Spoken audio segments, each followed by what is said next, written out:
Hey, survivors. I see I have Sammy in the room. Hey, good to see you. I can call you Sammy Sam for now until Sammy Sam joins us. How's your day going today? We're going to talk about some really cool stuff today about just like manifesting things, changing our words, the demise and destruction of the narcissist. And there's Dixie walking in the background. There she is. She's right by what I call Dixie TV. I like to open those shades for her. So thanks for joining us. I just got back from seeing my mom, so she looked really good today. She's now in a rehabilitation center.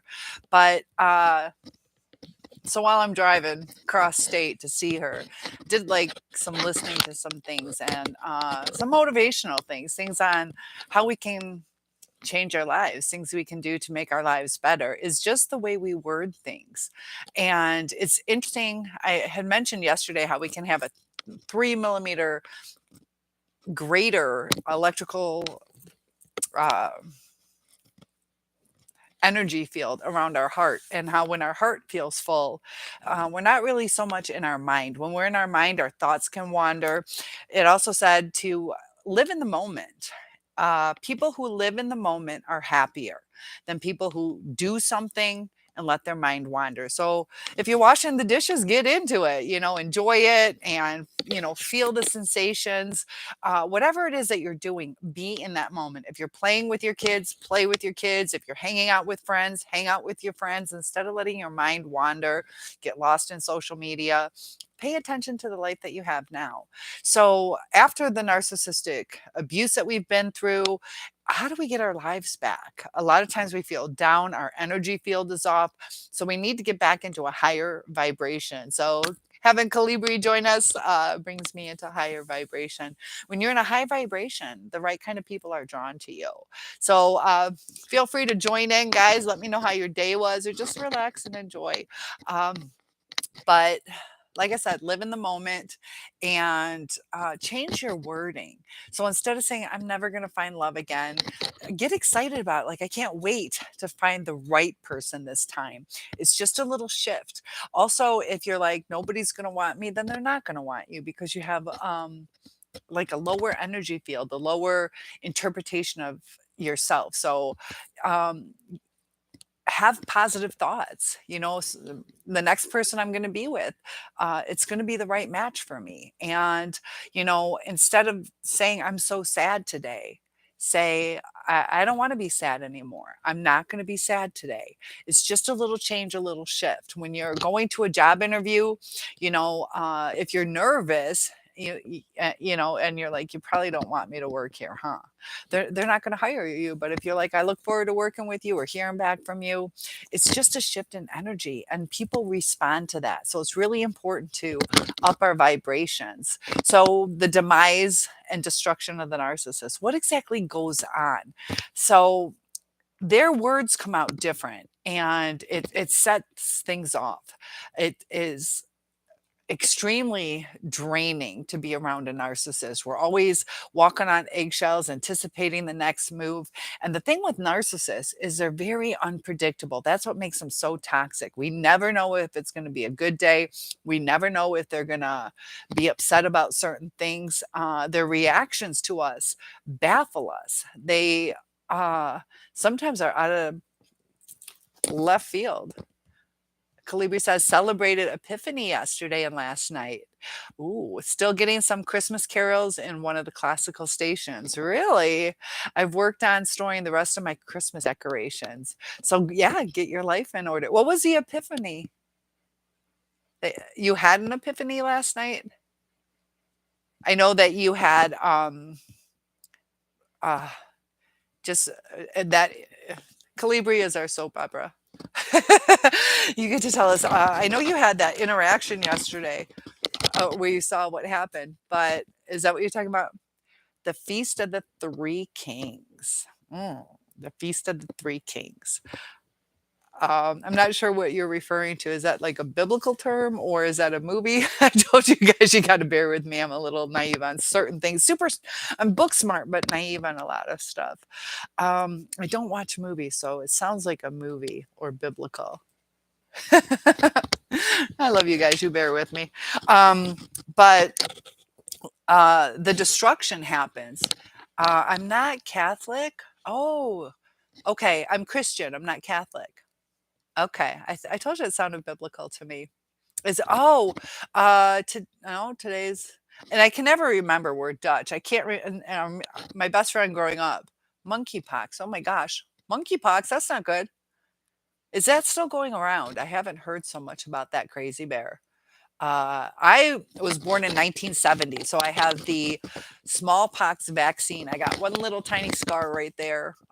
They stopped it in 1972, I believe, because I have a sister born in 73 and she didn't get it. Neither did the next one. My brother and I have it. So, I was a little relieved that I already had it. Mm, I won't go there. But as far as the smallpox vaccination, have you guys heard of that? It kind of dissipated. You don't really hear about it anymore. Torn mine off on tree branch. I'm not sure. Torn your scar? I don't know what you mean.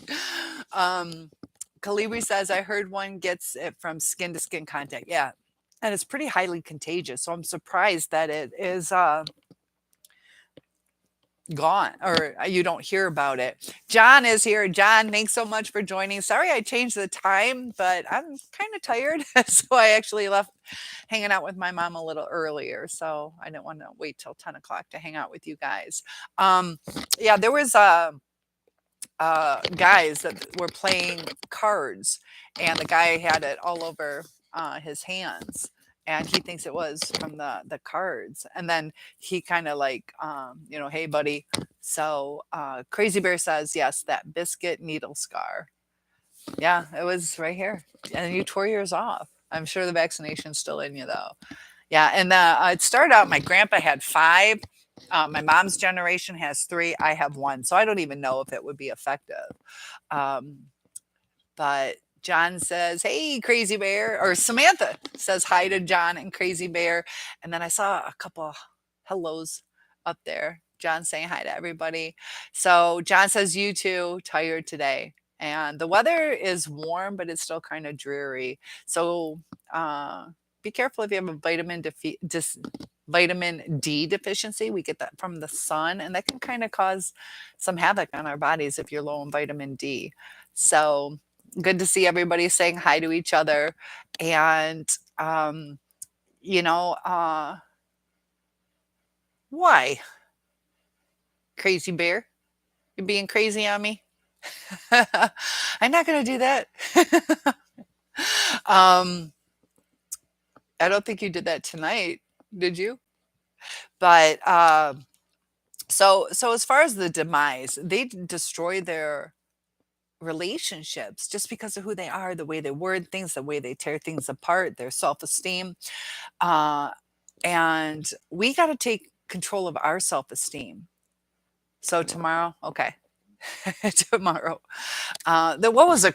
Talking about 911. It was ridiculous. Doogie Howser, I believe I was looking at some YouTube stuff, and he's on this date, and he's like with this beautiful woman, and he's like, oh my God, like looking at in her eyes, and he's like, I think something's wrong. And I believe, I don't really watch TV, but wasn't he a doctor, like a child prodigy doctor? But he's like, oh, something's really wrong. The girl's freaking out. She's like, what?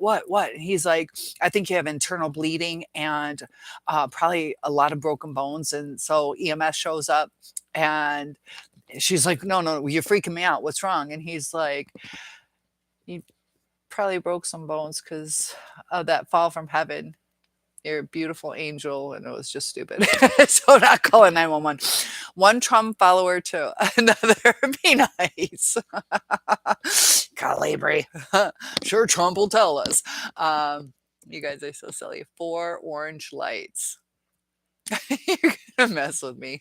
I didn't learn 4 orange lights in college. I don't know. John is saying hi to everybody, and but with the destruction and havoc that they cause, it's left us in a lower energy field. And I really want you guys to really think about and understand how the energy field draws people to us. And our words really do become our action. I've said so many times about that different Chinese proverb that I taught at one school. I was a gym teacher, so it was in the gym, and huge poster, but it said that, you know, our thoughts become our words become our actions become our destiny. And it is so true that when, you got to be careful of what you put out in the universe. So hopefully you guys are emotionally stable enough not to want to, I guess we're supposed to say unalive. I don't like saying that. Unalive yourself. So instead of saying, I want to die, just say, I don't want to. And you're going to, because in reality, you probably don't. You just feel so down that you have to take control of your thoughts. And Nathan says, hello, everyone. I'm back. Hi, everyone. And hi to my girl, Cynthia. Good to see you. Yay. And Myra. So Crazy Bear loves Myra. Is that what that is? John says, I think I know that wasn't four lights in a Star Trek Next Generation episode. The captain was kidnapped by I don't even know how to, Romulans, and was tortured. About how many lights were there? Correct me if I'm wrong. Oh, guys, we doing Star Trek? I don't know very much about Star Trek. I grew up so sheltered, it's ridiculous. Um,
Oh my goodness, thank you. I thought you were talking, there's no sound in 1969 on the televisions. Thank you guys. Why do I bump it? I hate these things. Um, Thank you for telling me. Always thank you. Thanks for hanging in there. It looks like two people just logged out. Hopefully they'll come back. Oh, thank you. And glad you guys are still here. I see. I hate these. I hate these. Um, Sometimes you need it. When I was teaching online, you kind of need it if you have to cough or yell at your dog. So I'm glad you guys can hear me. So that's it, just a tonight's story. Um, Man, it cut out. So yeah, when you wrote 1969, I thought you were saying that's we were talking about TV. Love hate. That's kind of the narcissistic. Thank you guys for that thumbs up, helping with my algorithm. But yeah, the love hate of the narcissist. They need that push pull. It's so interesting on how those kind of relationships work, but they're going to destroy it. They're going to destroy it with the way they say it because it sets us off. And sometimes they do it on purpose. Sometimes they don't mean to, but it's toxic. And it wouldn't be so bad if they would listen, but they don't process what we're saying. Also, they're stubborn and they are just set in their ways. They need that chaos. They actually need it. And I can't, is it Nin? I think I said Nin, not Neen. Hi, Nin. Hi. Good to see you. Thanks for coming back. I remember you. Silverback Nation. Oh. So thanks for coming back. Feel free to join in, ask any questions. Thanks for that thumbs up. Men. Crazy Bear. There's men and women that can be narcissists. Kalibi says the thing is the narcs try to look normal and as if they didn't do anything that annoyed us. They don't get it. They're, and when they do get it, they don't accept it. Yep, men and women. Yep. So it's women are on the rise as far as how many narcissists there are. Thanks again. I see another thumbs up making me smile. Um, so our pool of prospective people has kind of been a little dwindled down on who's out there, so we really got to look at people. And that's why Kalibi says, so it's up to us to ignore their existence. No point in contesting what they did. Yeah, that's the thing is it's hard to get over them. I got another thumbs up. Yay. But we have to accept the things that we can't change. And I just, proof what mental illness does to a relationship is I think I've mentioned her, how she was the one who was diagnosed as borderline, but she's actually, I'm sorry, diagnosed as bipolar, but she's actually borderline. I agree with her new diagnosis. She went 20 years diagnosed as bipolar. She's been a stripper, a prostitute. She's really sweet. But she is definitely, I won't even doubt it if she's histrionic, like all over Facebook. That's all, like, booby pics. And she's gained a lot of weight, so she's posting a lot of things from the past when she was sexy. And she was off and on with this guy for 7 years. And so, they would last for a little while and they'd break up, and I don't need men ever again, and back and forth, back and forth. And you see the pattern each time they got back together was shorter and shorter and shorter. This last time is he's the love of my life. We're finally back together, and I'm so blessed. Yeah, it was like a week and a half. So they're done again. And it's just a cycle. That's what if they love in their own way, but it's toxic, it's not going to last. And that's the thing, whether it's love or lust or like whatever, as long as it works. But it doesn't work. Kalibi's yeah, you're right though, no contesting it, because they couldn't work it out, and they're both supposedly in love with each other, and it doesn't even last a week and a half. How many problems can you have in a week and a half? Nathan says, Cynthia, I finally remembered my ex-nurse's phone number, and I blocked her because I told you. I forgot that before. Hallelujah. So did you type it in and block it? Yeah, Nathan, his ex narc, I think you meant narcissist. It's funny, I watch Raw Motivations, and it always changes to nurses. So I'm thinking you mean narcissist. Are you using a voice type? Because, but yeah, he couldn't remember his person's number because he's like, I'm blocking her, and she got through last time. I'm like, did you block her? And he's like, I erased her number. She called me, and I forgot, just save it to block it. I gave you that thumbs up. Oh, a little gift to me. Thank you so much, Nathan, for that thumbs up. It really does help with the algorithm. So I think you guys are enjoying the new people that we're learning or meeting, and that's just growing the channel. Every time you do that, it helps with the algorithm, gets us more minds to help work through some of this stuff, more people to support us. Nin says, yes, I'm in love, mom, part of the cycle, round and round. Yep. And just like that friend I knew, it doesn't get better if there's no change, no self-reflection. Also too, now you have certain triggers yourself, and they're going to push them.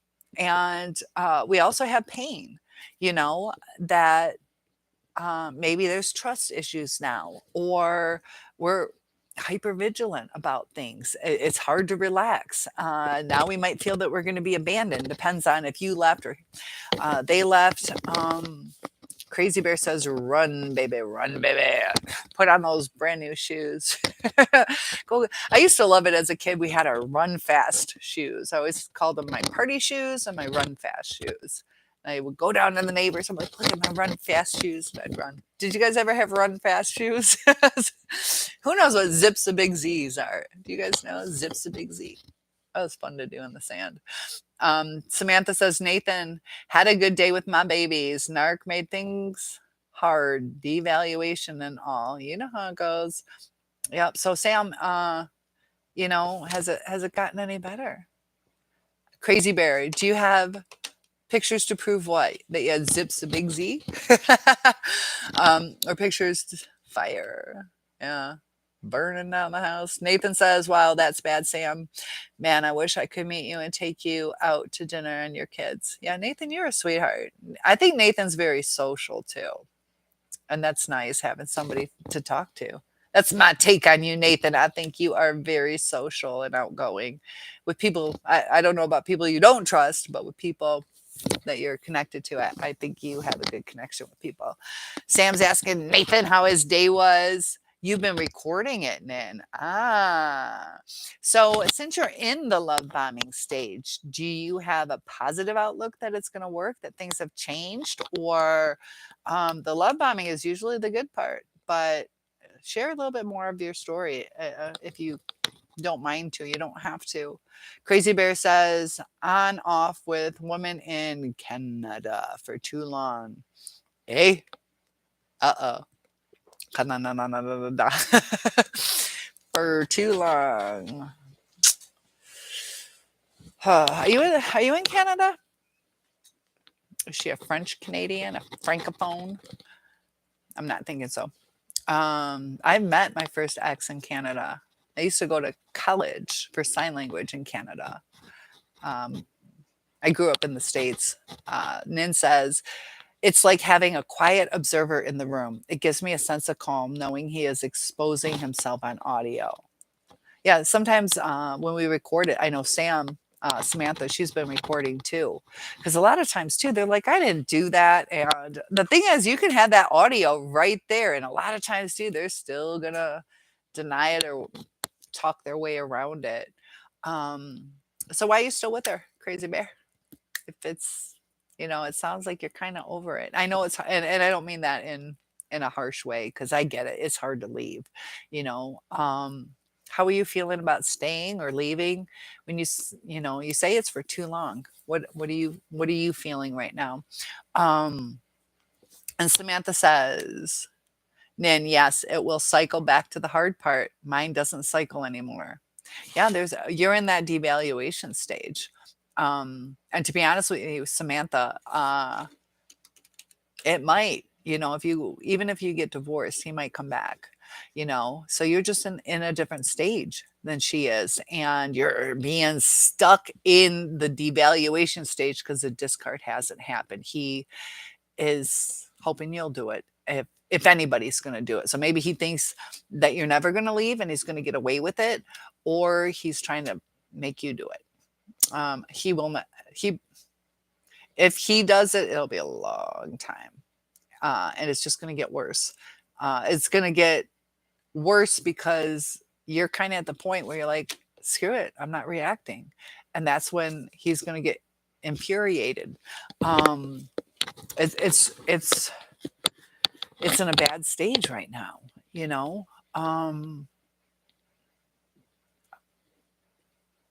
Nathan says, yes, I did, Cynthia. Yay.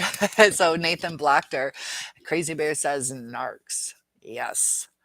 Yes, I'm texting. Yeah, I kind of figured when I saw the nurses, because you see raw motivation, and he must slur it just a little, or the audio doesn't pick it up, or thinks it's something different.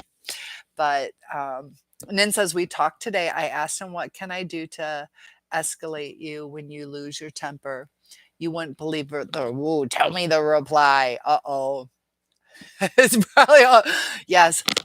De-escalate. Yeah. How do I make it better when you lose your temper? So that's great. You're trying to communicate. Let's see what Nin says, and then we'll go from there. Because Nathan says, oh, that'd be nice, Nathan. Hey, I'm close to you. You better invite me too. I want to join. Or Samantha, he's not that far from you. I mean, it'll be a little bit of a drive, but nothing like it'll be like what I just did today, going to see my mom. It's doable. I left in the morning, came back in the evening. John says 1 minute no contact for weeks. Then, hey, buddy, what's up? Yeah, like nothing happened. And they just figure you'll just cool down. It's all your fault. Uh, Fellatio. Isn't that nice? How romantic. Yeah. And cunnilingus is to the female, fellatio's to the male. He wants a blowjob. Yeah. And that's the thing. It's like um they don't take it at the emotional level, at the mature level. Because if you think about it, if he says something like, I just need it calm when I come home, clean the house, or so you don't want to be a slave, but he's being honest, okay. And then if he's calm, like it'll lead to that. But yeah, it's you know um making you an object, or it makes you feel either like a slave or a prostitute. And um you know uh to be honest, an orgasm does calm people down, but you're asking, like, in it's an inappropriate answer at that time. If you were saying, like, what can we do to spice it up in the bedroom, it could be appropriate, that's fine, but not when I get it. You're like, dude, like if he's angry at the grocery store, you're gonna whip it out, baby. Um, how did you feel when he said that? And you don't have to share if you don't want to, but how'd that make you feel? Um, and you, like I said, you don't have to answer it. That makes you uncomfortable. But Samantha says, oh, I'm sorry. Uh, the dinner, that is. Samantha's like, I didn't say fellatio. Uh-oh. I picked up on what you're thinking. Yes. And I'm sorry that happened. Nathan says, I'm so serious, Sam. You seem like a really wonderful person. So, Samantha, you definitely don't have to worry about people caring about you. There's men out there, definitely. So, Nathan forgot about me. He doesn't want to take me out to coffee or Diet Coke anymore. He likes you better. Crazy Bear says, yes, Lily is here. Lily, you missed the fellatio discussion. You still have your run fast shoes. I know. I don't know what I would call my boots. I don't know. I had moon boots growing up. Who remembers moon boots? Those were horrendous. And then Samantha saying, thank you, Nathan. Crazy Bears being quiet, retracted message. Nathan says, you're welcome, Sam. You're cool. And Sam says, I agree with you, Cynthia. Nathan seems like a very nice man, social too. And that's good, because we've been so starved for interaction. Nin, he still denies it all afterwards, but I had the recording to play back. So he's saying, I didn't say that. Really? Oh gosh. And that's the thing too, is like, he could, did he say something like I was joking? Or I didn't say it. They like to use the I'm joking. They know they offended us, and they're like, but he meant it. He probably meant it, And Highway 2. Not a two-way street with the narcissist. Samantha says, Cynthia, he doesn't seem to be backing down or even care. And as much as I stand up for myself and babies, he says I'm a whore, an awful person. Just for saying, hey, stop screaming at the kids. Yeah, it's so weird because he, in a sense, wants a mother. Make my dinner, and I'm assuming, but make my dinner, watch the kids, clean my clothes, have everything in order. I wouldn't even doubt it. Who paid? I know your situation financially. Who writes out the checks? Do you handle the bills? I know he's the breadwinner, but I just wonder if he is just totally like a kid with you, or does he at least write out the checks? But he keeps bringing up that horror because they were on a break, and was it that you just dated somebody? I don't know how intimate you were, but he left you. He told you it's over, and discarded you, and said it was over forever. And she moved on a little bit. And then he came back and they got back together and he keeps, that's eating at him. That's eating at him. That's probably what's eating at that stripper girl that just broke up is just the trust is gone. And um, he's still mad about that, however many years later, Sam. Um, and it's, yeah, that's not going to go away. Um, because seriously, if you're not showing him any signs that you're cheating on him, and it's, yeah. So Nathan likes what you said. John says I had to record and document too. Yep. Because a lot of times too, even in the courts, they'll believe the narcissist. So you know, definitely record. Otherwise, you don't have a leg to stand on sometimes. Lily says, Sam, he is sick to devalue it once in a while, but that's the thing. I agree with you, Lily. This is too much. Because there's only so much we can take. You know, you're doing the best you can. And I've heard he does scream at the kids, and it's going to cause trauma to them, you know, and it's not just go to your room. It's like cut downs and, you know, what were you thinking?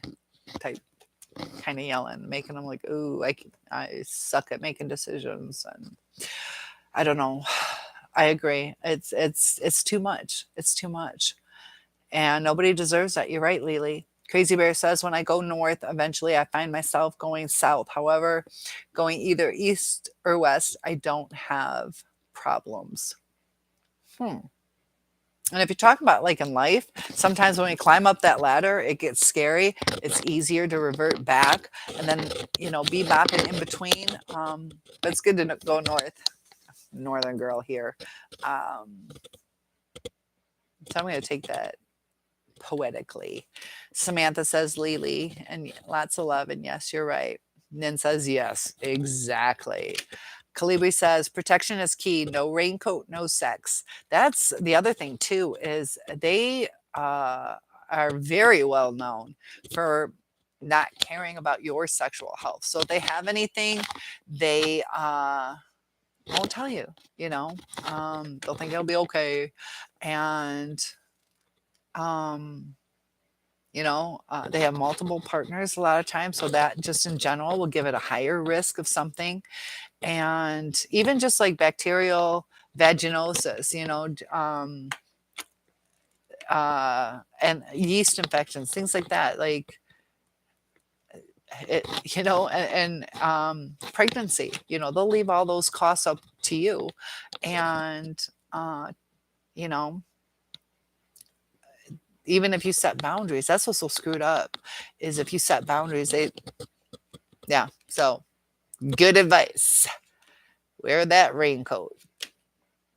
Nin says, I know, right? I cried. I bet, because you're like, I'm trying to make this better because I love you. I'm trying to for one thing, get to know you on a deeper level. So he kept it superficial and sexual. And it's not going to solve the problem, you know. And he probably gets angry a lot. So you're like, I gotta do this 6 times a day. Yeah, that's not like a connection kind of. He didn't see that you were caring about him. Yeah. So are you thinking about staying with him, or what are your feelings on the relationship? If you're comfortable sharing. John says, I've actually tried reaching out to other women this summer, but because of my narcs crap, nobody seems to care. They believe the lies. And sometimes that's really hard when you're stuck in that area.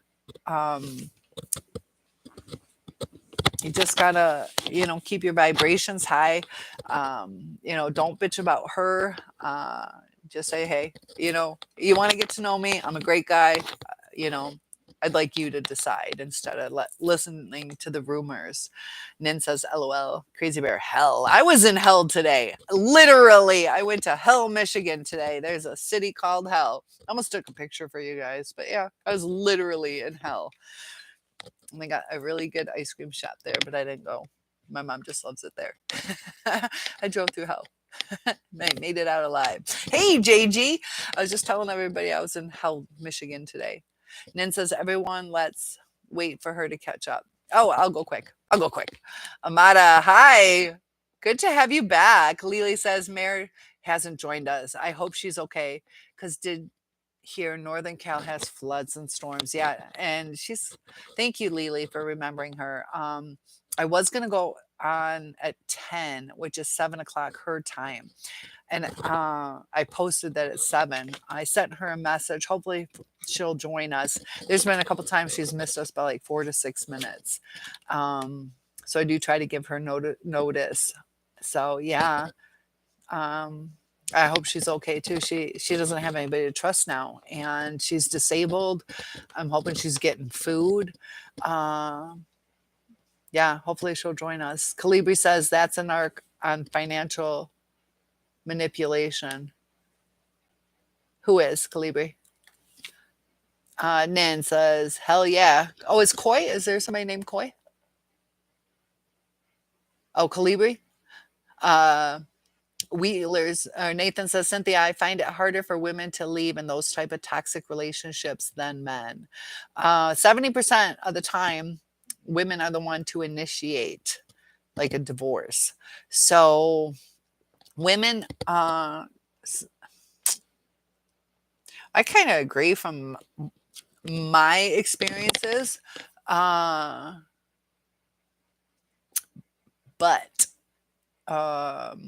statistically, 70% of divorces are from women or that file. But yeah, how does that go? From my experience, I haven't seen that, but that's what statistics say. So Nathan, you and I should do our own study.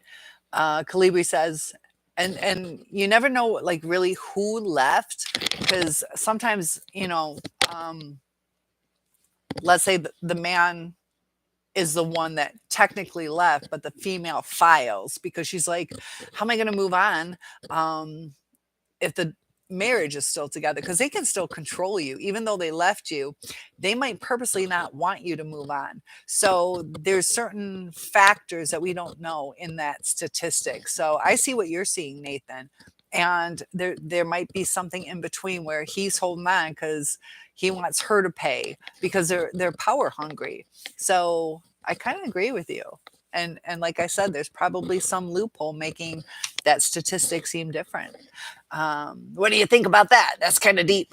Kalibi says what he was doing is projection on what they have done and throwing their faults on their victim. That's a lot of that. Kind of, yeah. Kind of like it's your fault that you're not sexually pleasing me. I think he took an opportunity, like, yeah, I can get more. I can get more. And he just didn't focus on the right comforting way for Nin, because as women, a lot of guys like sex and ladies chime in. Have you ever felt that that's all the guy wanted you for? We've been exposed to that a lot. So many women, guys get it too, but women get a lot more sexual abuse or harassment. And it's kind of like, we just want to be loved. We don't want to be whores. We can be freaks, but we don't want to be whores. Samantha says, I hate it.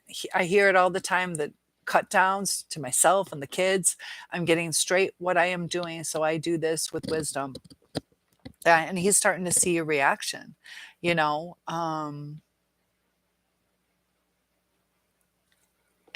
you need, instead of in the moment when he's yelling, you should have something. Can we agree not to? It's important for the kids. Can we agree not to yell around the kids?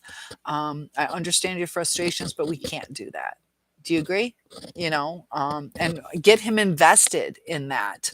That's one thing that's very important. Get him invested. Or what do you think? How should we handle this around the kids? Do you think we should continue yelling?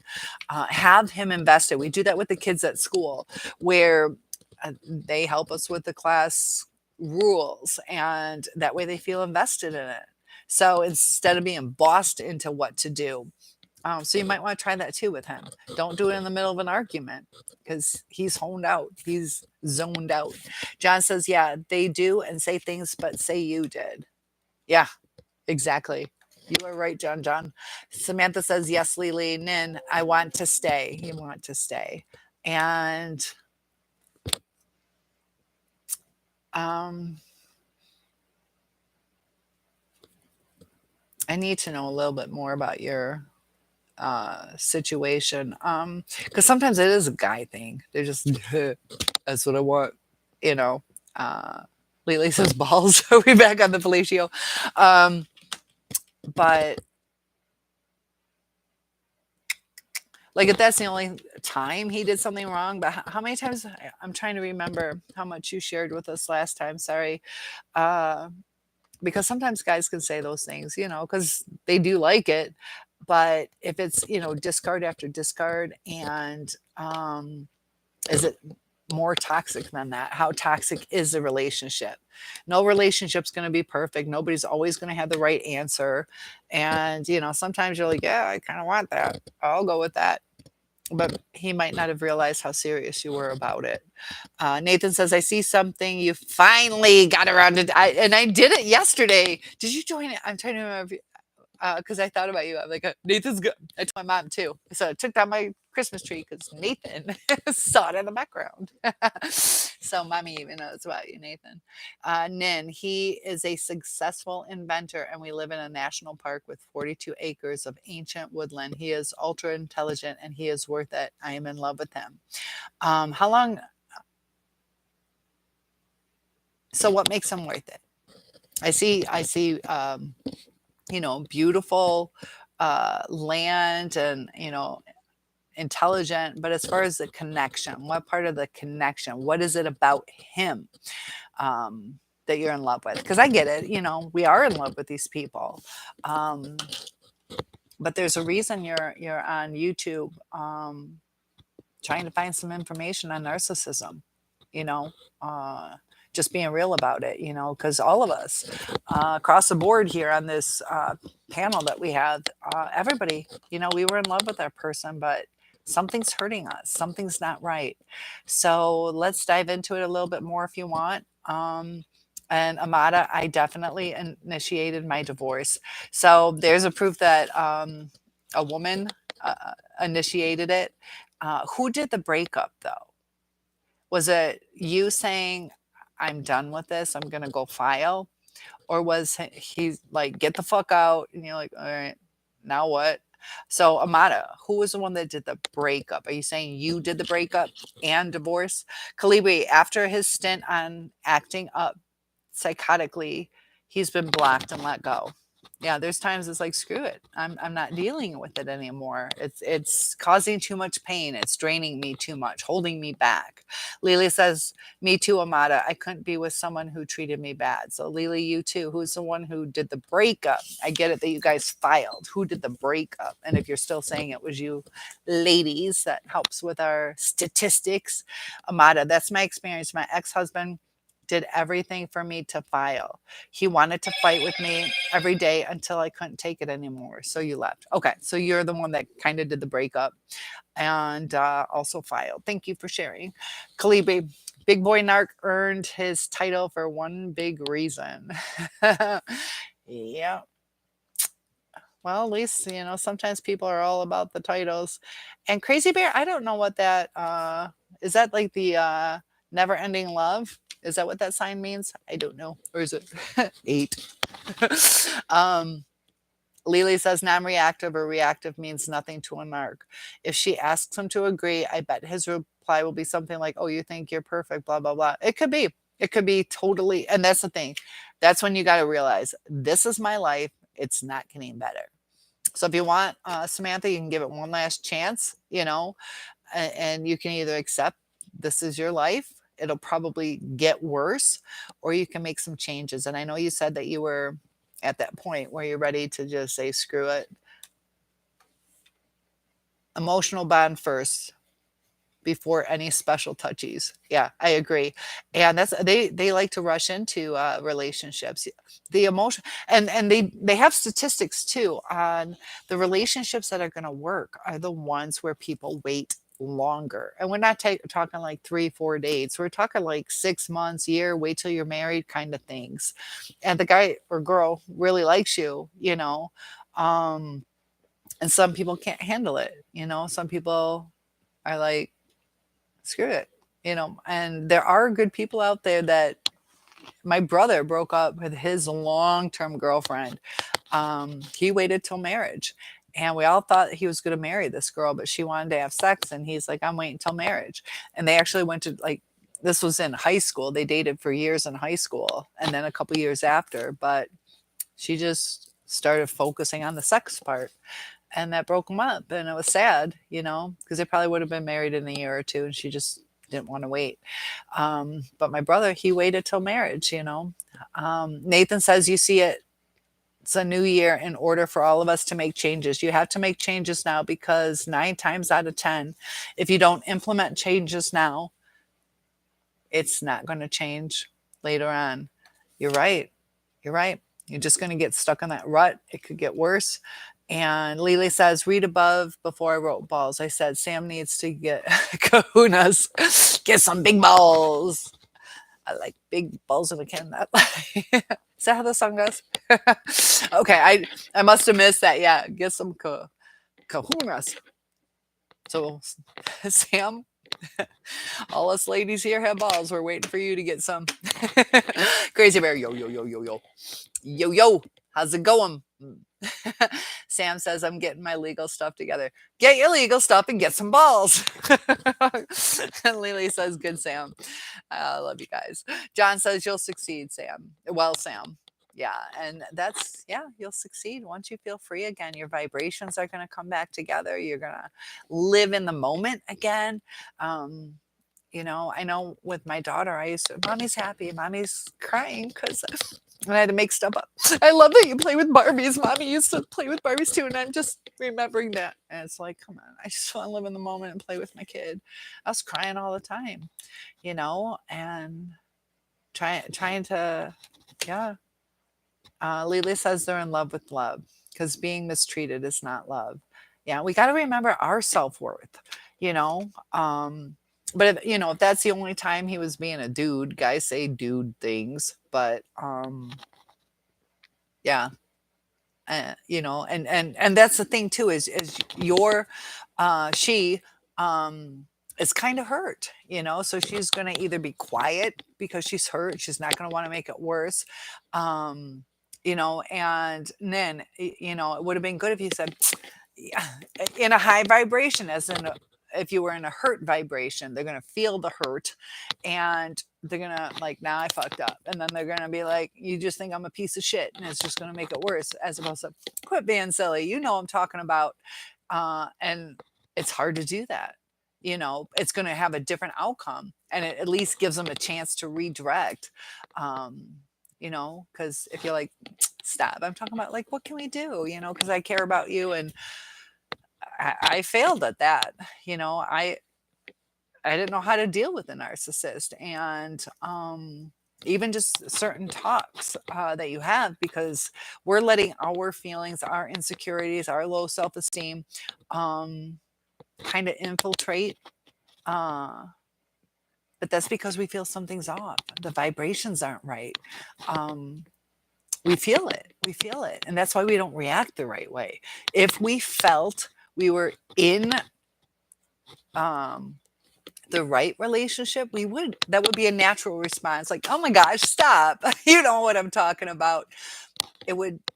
That's when it's right. And it's not right. And that's why we don't react right, if that makes sense. But yeah, they're in love with love. Nathan says, good for you, Sam. I hope you get your legal stuff together. John says, good point, Lily. Grow some balls. John's like, already, I got mine. Nathan, when you get everything done, Sam, don't forget about me. Lift me up. LOL. Lily says, I did the breakup, hated him, and I really don't have hate in my vocabulary. And that's what's so sad, is it does change us. Either some of us might become vengeful, revengeful, or feel hate. We're like, I never wanted to feel hate. Um, it changes us. We're depressed, we're whatever. Some of us are lost, and it's like, geez, I had everything together before. And Samantha says, I did look you up, Nathan. LOL. I don't have Facebook though. Uh-oh. Nathan says, no, I deleted my Facebook because I didn't want my ex narcissist is going on there. Yeah, it's like, I don't need you stalking me. Kalibi says, gotta go. Oh, okay. Have to view Church Without Walls with Reverend Ed Travers. He's an Anglican priest who practices in Halifax. Well, enjoy that. And thank you for joining us. Yeah, God first. Go ahead. I'll excuse you from the teacher. You have a pass. Take your pass. Bring it back tomorrow. Nathan says, I can give you my number through Cynthia. Yep. You got my email. And John saying good night to Calibri. Samantha says, I get it. I don't do any Facebook, Instagram, none of that. Yeah, it's kind of like it brings you down a trap. It's not necessarily worth it. I even mentioned I'm thinking about taking mine. I just want to keep it for my messenger, and also I see pictures of my grandkids. If it wasn't for my grandkids, I would have it shut off now. Calibri says, thanks, Cynthia, and thanks, guys and ladies, for the chat. Big hugs to you, Calibri. Say hi to God for me. John says, I only do YouTube. Yeah, and that's the thing. Like we kind of there's YouTube has there's some stuff that has some good information. And I would suggest, this is up to you guys, watch what you do on YouTube. Make sure it's either uplifting or educational or exciting. Check out some videos on different travel or whatever, but keep it positive. There's some crazy stuff that you come across because it will affect your mood. And Nathan says, I don't do that crap no more either, Sam. When you get things situated, hey, look me up. And Lily is saying hi, bye to Kali. Oh, I kind of like that. Kali. I like that. Nin says he has amazing blue eyes, handsome. His inventions are environmental, amazing mind and physique, and ultra powerful within business. Outbursts are about 3 a month, but escalating, as he has been diagnosed with prostate cancer. Oh, he starts talking fast, says I have a bad attitude and moody, screams in my face, smashes things, calls me a disaster, etc. So you got a gorgeous asshole. And I get it. I'm not trying to be mean.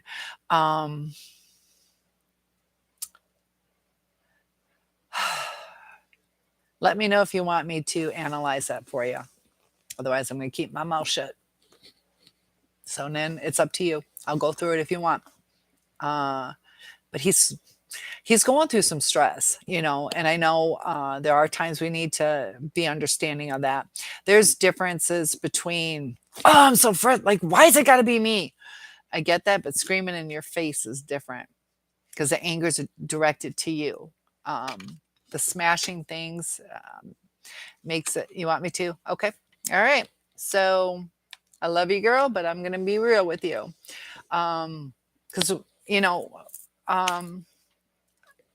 the physical side, we are attracted to people because of the connection that we feel. Like my second one, his eyes, it sounds silly. His eyes are very similar to mine. His eyes are like my dad's. And I never really realized it. So I wasn't like looking for a daddy. It was years later. I'm like, those are my dad's eyes. So we're attracted to certain things, sometimes subconsciously, but handsome. I like the good looking guys. His inventions are environmental. So you're looking at it, he cares about the environment. Amazing mind. You seem intelligent too. So that's probably something you're drawn to. Probably have great conversations, just like you and I. We're having a great conversation. I'm intelligent. You're intelligent. It's not making you fall in love with me. Physique, ultra powerful within business. So you like that he's powerful. Uh, you probably had a powerful dad, maybe. Outbursts are about 3 a month, so you see it and you see it escalating. So everything you've said about him is physique and about like especially with how society is like we got to take care of things. So he's doing the right thing on the outside. But what about you? So when we're that's like the outside, superficial, which I get it. We all like so there's nothing wrong with looking at that, but that's a bonus. So his bonuses are good, but the core meat of it is um he's moody, gets in your face. I understand moody, but the screaming in your face and smashing things, that's unable to control his anger.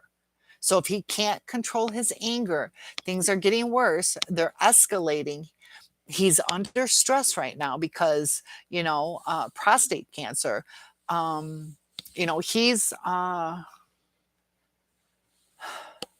he's showing his true colors under stress, and there's people who are, you know, um, let's say they're, I don't know what stage he is, but if uh, he's probably scared you're going to leave him too. And, um, as far as what you said, I love him for superficial things, which makes sense because he's not showing you the deep inner him. So you had the bonuses, you had the intelligence and things like that. Also you guys are blessed with more than most people have as far as where you guys live. How long have you guys been together? But it worries me that you didn't say more of he's so romantic or he just holds me every night. Um, I feel at peace around him. Those are the kind of things, He's my support. Um, so I was just hoping that you would say, if it was going to be a little healthier to where your emotional needs were taken care of. He understands when I cry. He always, draws me a bath when I'm sad, things like that.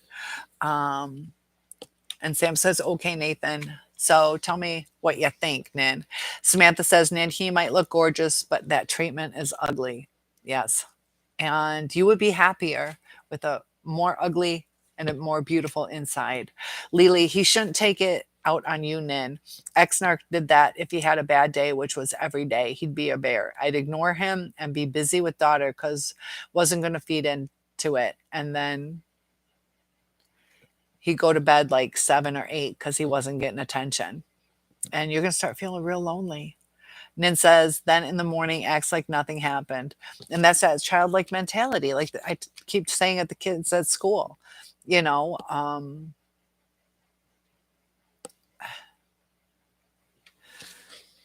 I don't know. I know it's hard. You're attracted to him. And I think you're getting those dopamine hits. A lot of these narcissists are excellent in bed, attentive. That's because since they don't get the deep emotional, uh, they try to get the deep physical love. Physical attraction means nothing compared to how somebody treats you. You could be the nicest looking person in the world, but you can be the ugliest person in the world. And look at Amber Heard and Johnny Depp, good looking people, toxic, toxic.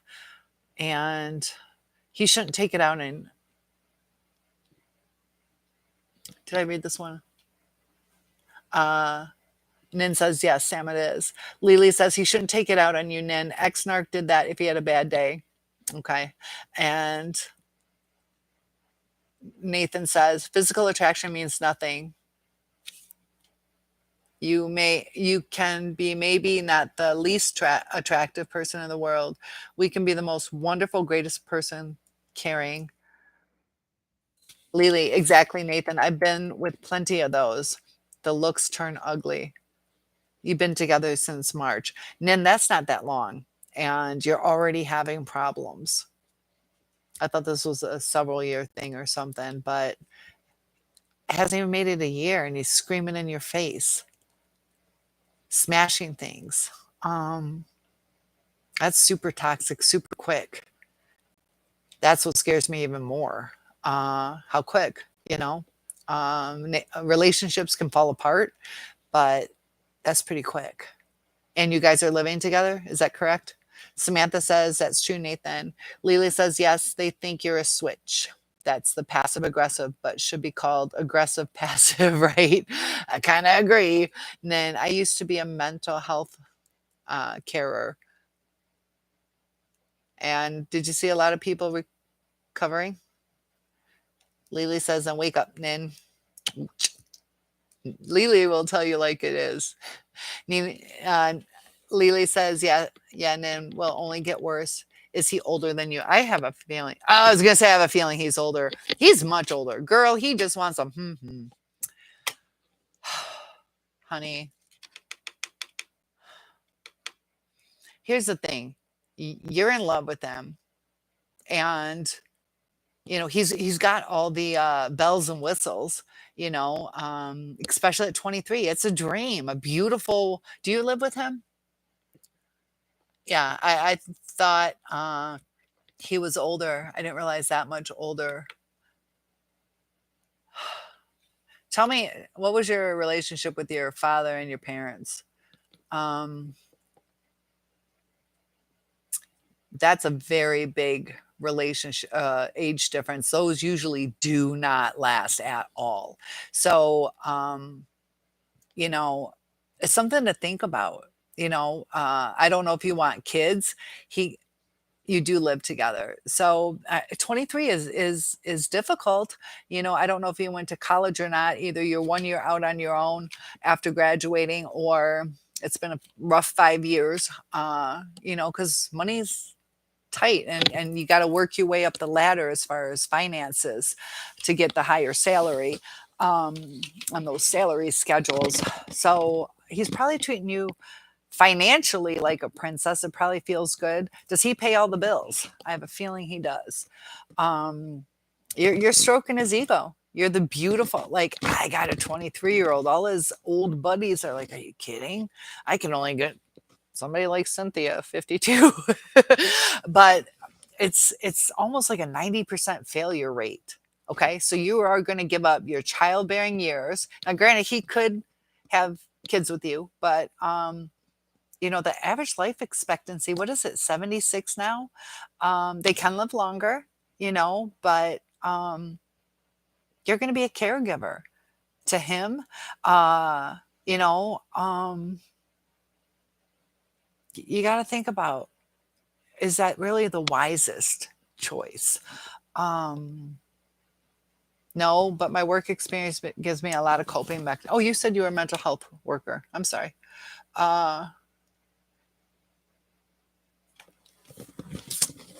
And I'm just going to give you, based on studies, I didn't mean to use my middle finger. Nathan says, oh my God, I'm surprised. Can you still get it up? Some men can, some men can. If not, there's medications too. Also penile implants, where they use like a pipe cleaner, and there's surgeries for that. I know it's hard, but there comes a time. No, but my work experience gives me lots of coping mechanisms. This is the thing. Like, I was in nursing school. I have a very medical family, and you do kind of block things out. That's not good when you come home, though. You shouldn't have those kind of coping skills in your house. Yeah. Okay, let's just manage that up. All right, we'll see ya. Yep, we'll get that taken care of. That loses the connection. That loses the bond. And my ex was a state cop. They have to have coping mechanisms. It's not necessarily good in the house.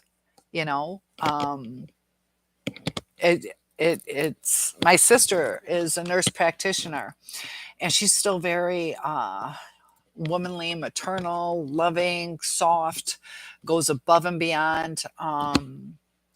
But it's good to have some coping skills, but that's not what you want in a true relationship. So I hope that makes sense, because we shouldn't be coping. We shouldn't be coping and hardening towards our relationship. We should be vulnerable. And, you know, um, I mean, it can be good, your man's going through prostate things, so you're not freaking out like, oh my god, oh my god, oh my god. You do have some coping skills on that, but as far as the connection, they don't cope that way in as a nurse. Oh, he threw shit. That's fine. That's fine. And I mean, kind of like I do with the kids too at school, but still has to be handled. Um, as a nurse, they come and go. Were you in residential type mental health facility, or was it like an office? That matters too. How long you're with someone. I have a kid smashing something and they're gone. They just came in for a field trip type thing. All right, whatever. But if I have a kid doing it every day, it has to be handled, and you live with him. So I hope that makes sense. John says, I'm lucky right now because all the crap finally ended. Yeah, John is free and John is living the life. There's still struggles. We still have, and we got to think about John. John, how many more days till his ex passed away almost a year ago in a couple days? So he's he lost one of his animals, and we just definitely want to be supportive to him. Yeah, Samantha's pretty shocked at that. Be careful you're not just a trophy, probably not even wife, trophy side piece, not necessarily side piece, trophy piece. It's an easier life. It's tempting, but so you are working? I can't remember my question. Are you working? I think you're saying yes, you're working. So that's good. Don't rely on him for money. Keep your money, because if he passes away, you don't get that house, and you're gonna have to start all over. If you do get pregnant, that's great if you want a child. I know at 23, a lot of girls don't realize, you start being high risk, you know, in your 30s. And I had several miscarriages. I missed out on childbearing years because we could have tried a lot more. We didn't get to see each other very much. And I regret that. It's something I can't change.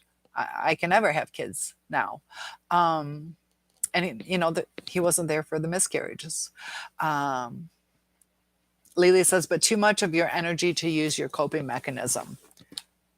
It does take energy, and it changes you. It changes you. And if you're doing that at work and at home, it's going to change you a lot more, because there's no break from it. My sister gets a break. And if you're doing it at home, you're not getting a break, and it's going to change you over time. Nin says, my parents sent me to military boarding school at 8 years old. I'm 46. Oh, I thought you said you were, who's 23? Was that you? What was 20? You're getting me confused now. I thought you said you were 23. Oh my God, 23 and 70. Am I mixing something up, guys?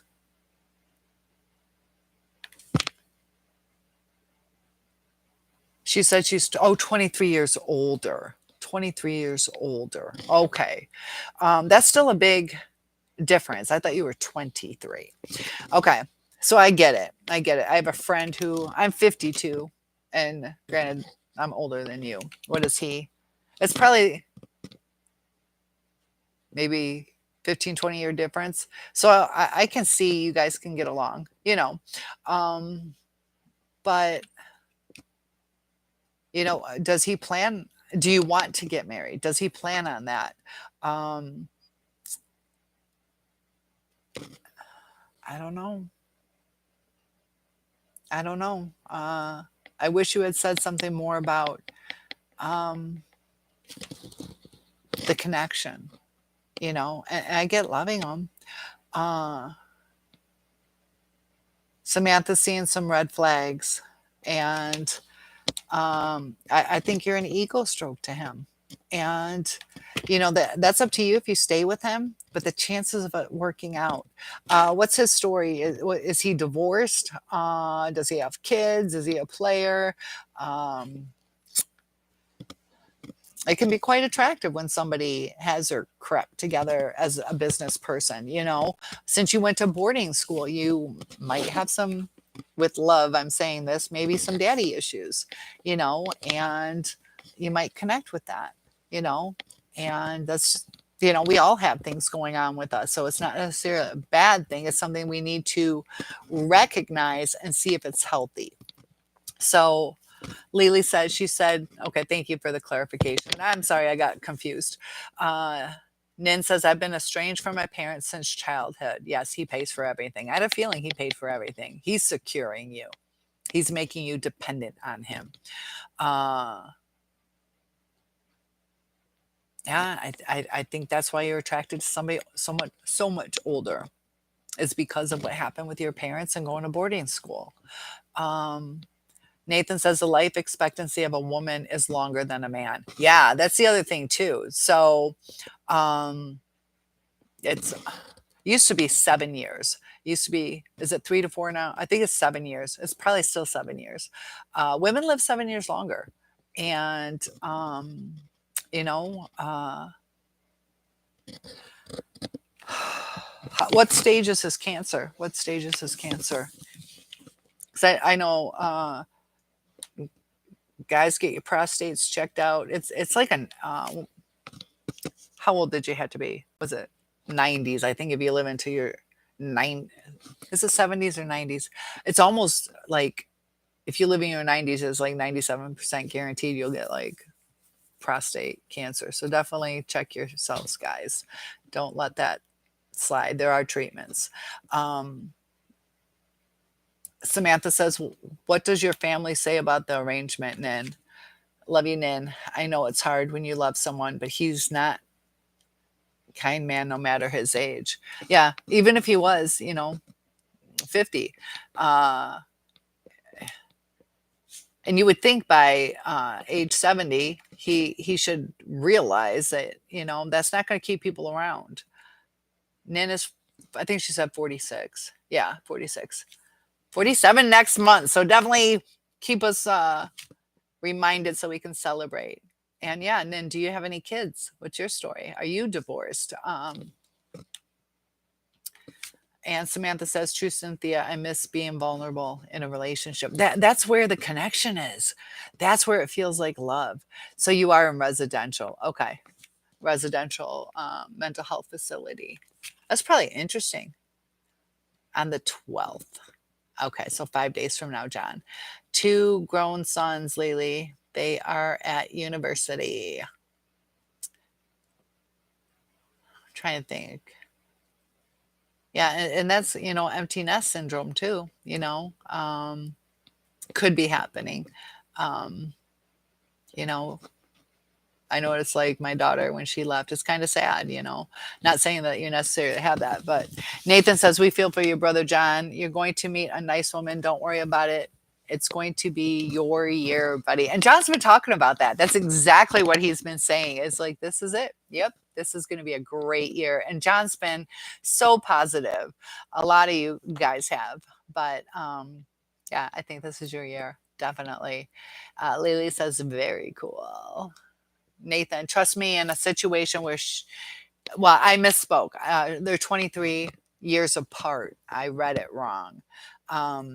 She's 46 and he's 70. All the money and assets are going to go to his kids and grandkids.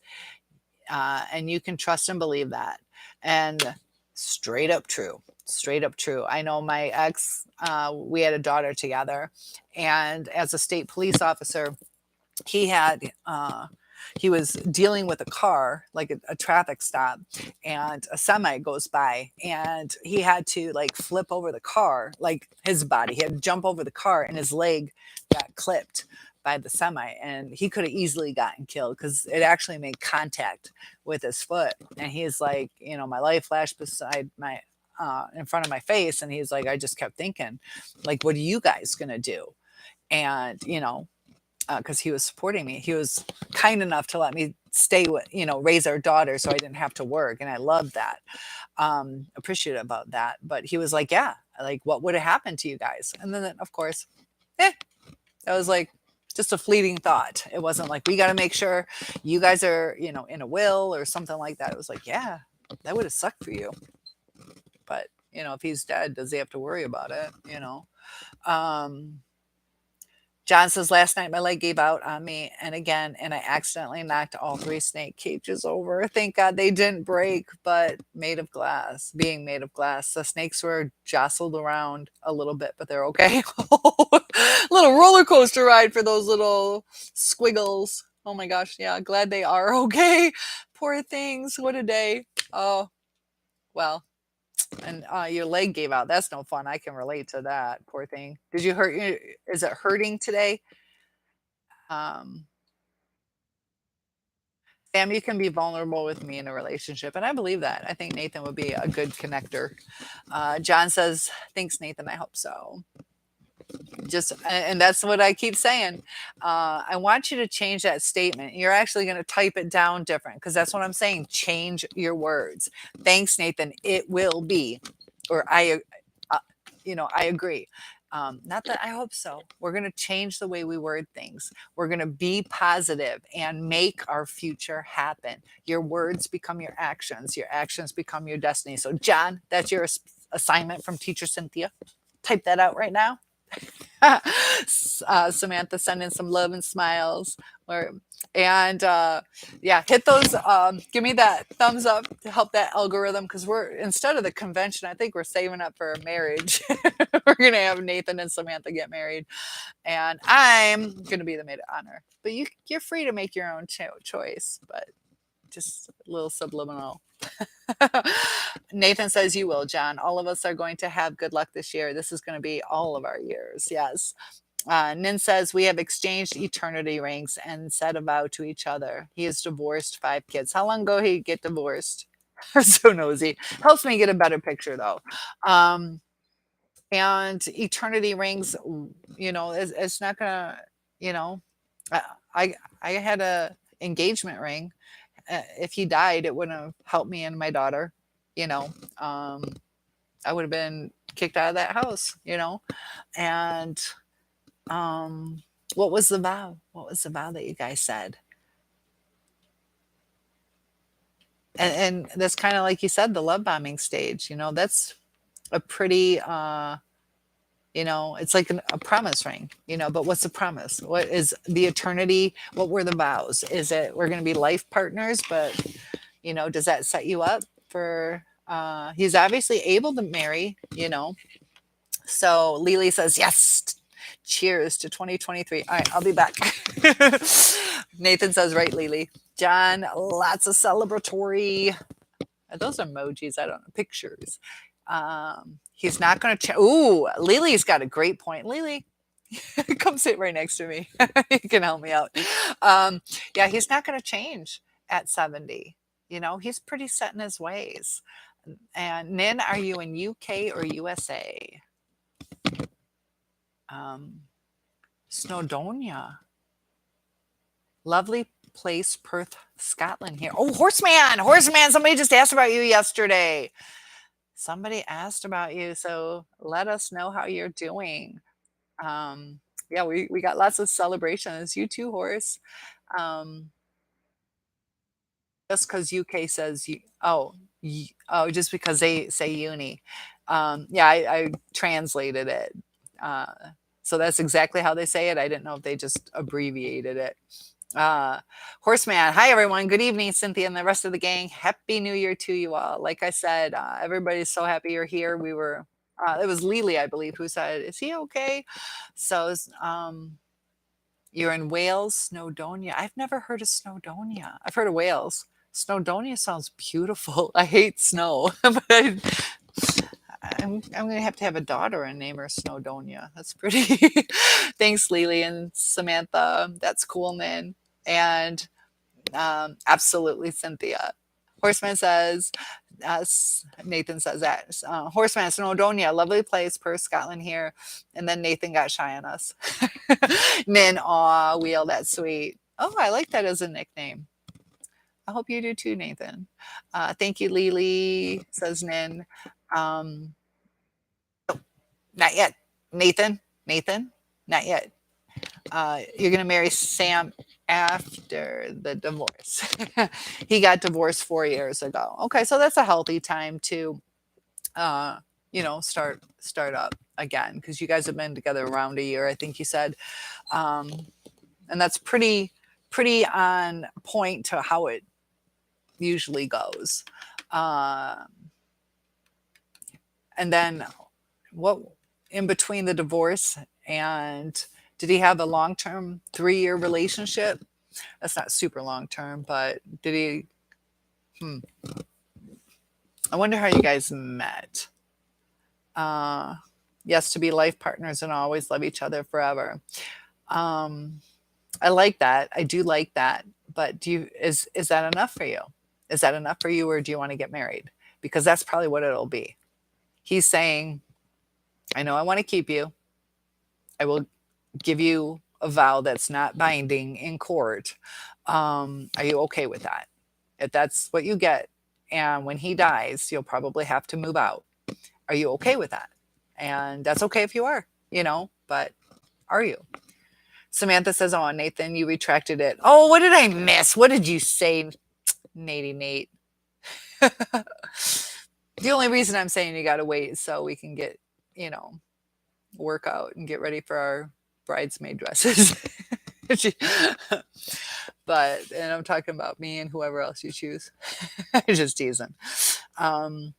There's another comedian who was saying, what is it with all these people getting in shape for their wedding? It's like, you already want me and I got to get in shape to show off to my uncles.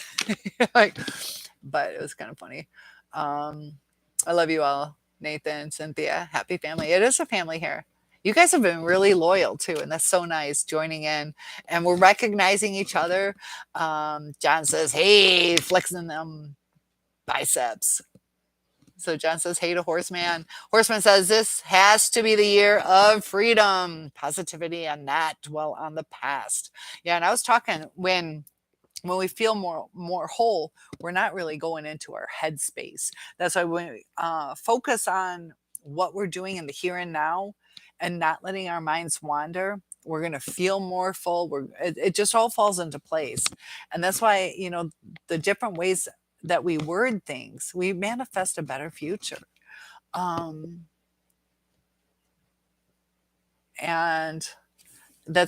yeah, I like the way you worded it. That's very positive. He's not like, I really hope, and it would kind of suck if it doesn't, like, where you believe it. And when you believe it, it happens. Time to work hard, start going to the football matches with you guys again and relax. Yeah. And I think there's right around this time, Nathan might know. Nathan, you're in Michigan, right? The Lions, did we win against, who is it, Seattle Seahawks, or is that game this weekend? Because yeah, we're doing better than usual. Lily says, Sam and Nin, transfer to another perspective. If you had a friend that treated you like your mates, would you still want to be friends with them?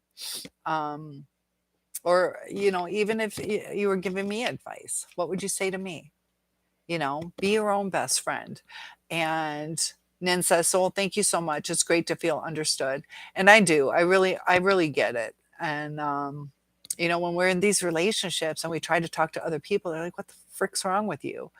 And that's why it's helpful to come to these sites. That's why I like doing the lives, is because we can dive into it a little bit more, as opposed to you watching all these videos and get one question answered, and then that's it. Like we're diving into it deeper, and we're learning from each other.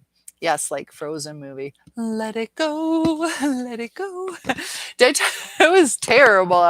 I'll tell you, my trauma is I was teaching English as a second language, and they had a bunch of things on anime, different characters. So I'm trying to teach these kids things.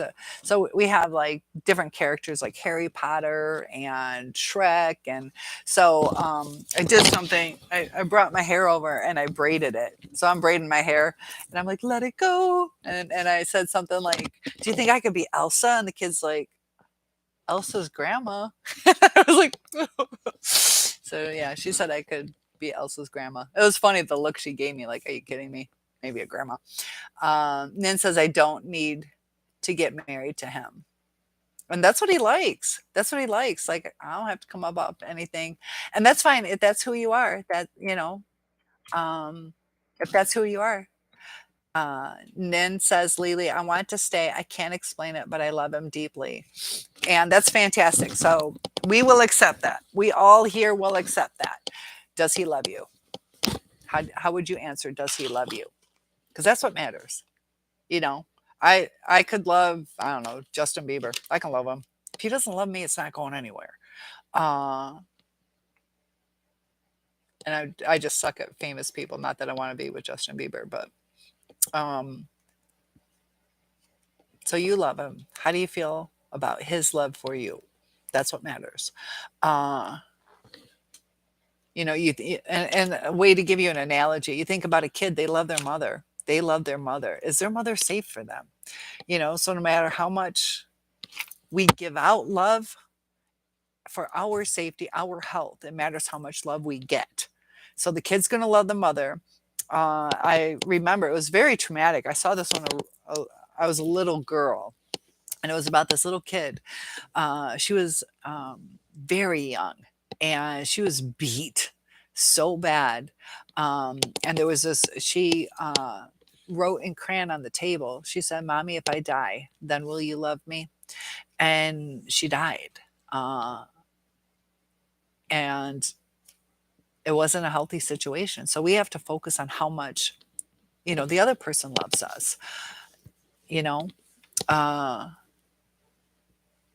Samantha says, I do understand that, Lily. Lily says, hope you don't settle to be unhappy, though. Yeah. And that's the thing. If you're happy, that's fantastic. You don't have to get married. You know, if that's you, that's fine. And on a scale of 1 to 10, how happy are you? And how happy are you that rating? Samantha, she's going through stuff every day. Every day he's cutting her down and she's ready to leave, you know? And I don't like the fact you said it's getting worse. So your intuition tells me that we will come through it.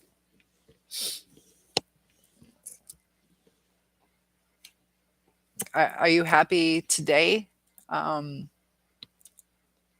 I just want you to think yes or no. And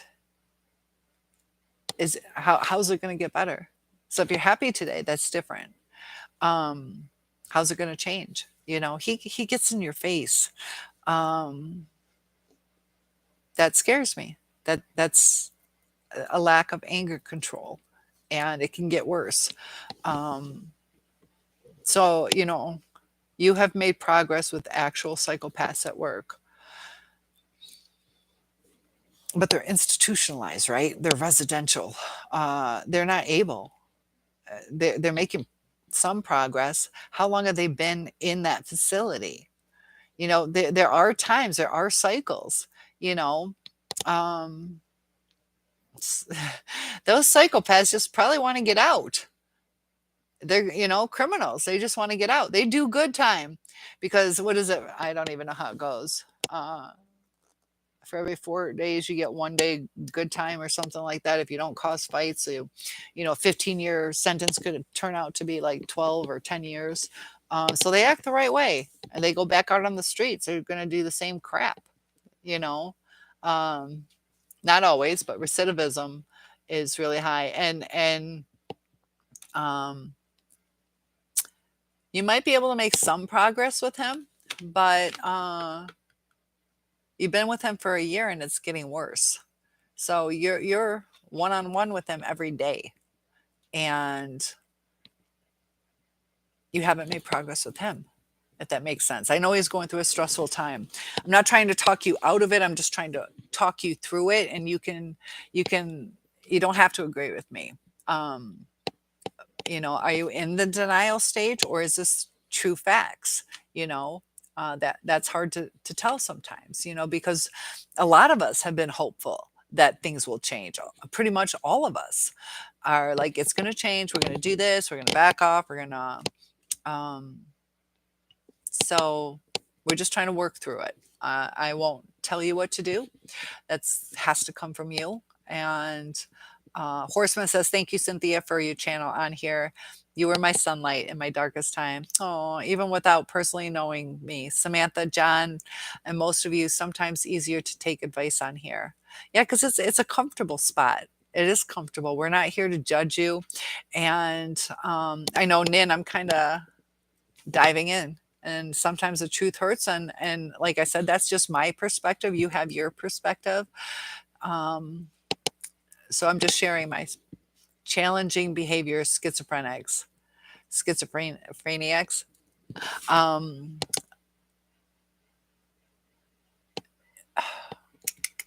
used to work in a high security unit. Yeah. And I know, like with schizophrenics, a lot of times they uh, want to stop taking their medication.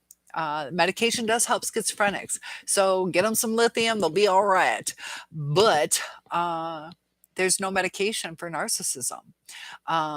With your mental health background, what do you think? Do you think your man is a narcissist, or do you think he has some other kind of mental issues or illness? Sometimes too, depression. He might be going through a little depression with that scary diagnosis. That's understandable. He does love me. He is just so insecure. Okay, here's the thing. I am stable and at peace today. That came across quite abrasively. What's so bizarre that I said back? Are you? Oh, what did I miss? I don't know if I didn't see your. Oh, okay. Let's, yeah, sometimes too is, the written word comes across a different way. So you used to work in a high security unit. Lily says, "I used to have a friend, a girl that we'd meet for lunch, had fun. She started to say to me, 'Are you losing weight? Are you taking diet pills?' So bizarre, and I'm skinny, and that made me self-conscious. I stopped being friends with her. She also asked me on a blind date and started telling me like a mother not to sleep with him, etc. The put downs got old. Was so bizarre that I said back to her, 'Are you doing heroin?' She didn't understand my analogy."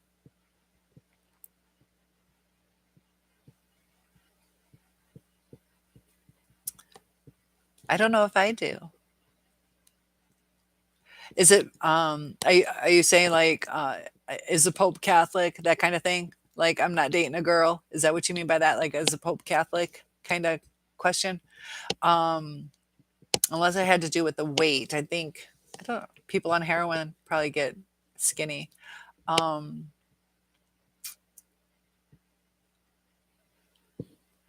oh. Yeah, I think what Lily meant was kind of like, is the Pope Catholic? Like, I'm already skinny, I'm already confident in myself, and now you're making me self-conscious. Now you're talking about, oh, going on a blind date. I'm sorry, so it doesn't mean girl on girl. Okay.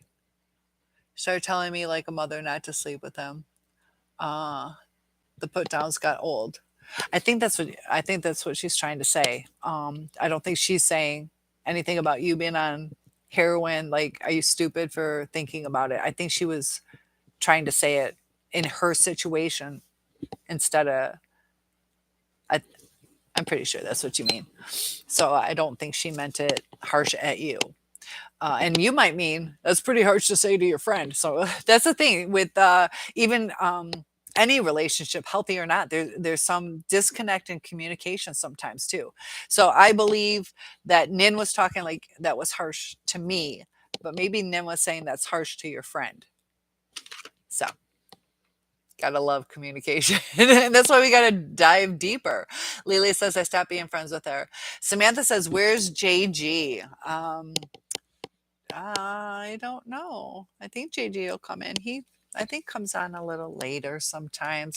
I did post I was gonna go on at 10 and then I changed it to 7. So hopefully you didn't see the 10. I did update it, but I'm hoping I didn't confuse him. I did send a new post out. Lily says, oh, I'm sorry. Nin, you, Lily says, Nin, you should commit him. Then you could help him. Oh, I see. So you, I see. I went way back. Gosh, sorry guys. Okay, that came across as abrasive. So yeah, and that's the thing. That's your man, and kind of hurt you that she said that. And sarcasm sometimes is taken well, sometimes it isn't. So um, Lily's really sweet, but she does speak a little uh, more direct, I guess. And she did say that she's being sarcastic, so she didn't mean it kindly, and that's okay. You're saying I didn't like that, so now we know, and we're getting to know each other. Sorry, I'm scrolling down. So yeah, I don't know where JG is, and that's nice that you're stable and at peace today. You know, Min says he is a massive narc. Your man, let's see what Horseman said. Anyone find walking therapeutic? I've started walking and taking my sister's dogs for long walks after work because I was kept housebound. Now the sense of freedom is really good for your mental being. Yeah, walking will be fantastic for your mental health. Definitely do it. Yeah, Dixie Do and I, yeah. And Dixie is definitely a kid magnet. It works for guys. It's a chick magnet for guys, and me, it's a kid magnet. So I noticed you said he's a massive narc, not just a narc. They don't get better.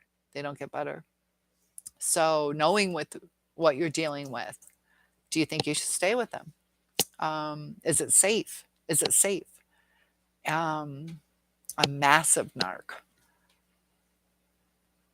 I, I don't know. You can stay with them if you want, but it's going to deplete your mental health. And, you got to look at, I don't know, I think you find a comfort in his age, in his put togetherness. Um, I just don't want you to lose yourself. I just really don't. Um, Lily says, yes, I love walking with my dog. Walkers live longer. It's good for your heart health and physique and everything. Samantha's got to go. Oh, did you get the closet done for the kids? Good night, Samantha. Thank you so much for joining us. And I hope to see you guys again tomorrow night if you are available, probably 7 o'clock or so. Maybe 6, maybe 6. Let me know what you guys want. Eastern Standard Time. Horseman, night, Sam. Night. Oh, I like how I've never seen it spelled that way. Night, Samantha. Um, Lily says, I asked earlier if Sam and Nin had a friend treating them the same way. Yeah. Nin, what would your advice be? If I said I'm dating a massive narc, he's massive, gets in my face, slams things. And but he's gorgeous, and we've been together, and we have promise eternity rings. What would you say to me? Like, I'm invested in this. I had this promise to always be together, and that can give a comfort. But is it a healthy comfort? So, what would you tell me? Yeah, Lily. And yeah, same with Sam, but she logged off. Oh, she she probably remembered like, oh, Balin. And yes, John walks a lot. He's come across some cool things out in nature. Take care, Samantha. Lily says, sorry, Nin, I didn't mean it that way. And like I said, Lily does have a very kind heart. Lily says bye to Sam. No problem, Lee. Yay. So we're friends again. That's why communication is good. Yay. It's a happy day. I like that. I'm like, oh. Horseman says, great, isn't it, John? I even take my work flask so I can have a coffee on my travels or find a country pub and a beer some nights. Yeah. Go enjoy the scenery. And, unfortunately for me, I can't handle the cold. Um, but yeah, as soon as it's warmer, I just walk and walk. It's healthy for you. I love it. And I kind of miss it. Like when I was a gym teacher too, I did like a lot of walking. Body was tip top shape. Now as an art teacher, I don't walk quite as much, but it's nice. Yeah, get in shape, go to the beach. 52 years old and I'm rocking it. Lily says the way he is has no reflection on you. That's true. You know, uh, Horseman says it's the hardest thing to leave sometimes from the narcissistic person. We got that trauma bond. Nin, you know about that trauma bond. I believe. If not, let me know. But that trauma bond, it's an addiction. You know, is it love or is it an addiction? We become dependent. And that addiction, this is the thing that I want you to watch out for too, is stay healthy. If you stay with them, stay healthy. Don't become codependent. Don't lose out on your friends because he probably will pass before you. Not necessarily, but probably. Um, and you're going to go through that withdrawal. And I don't want it to destroy you. You know, uh,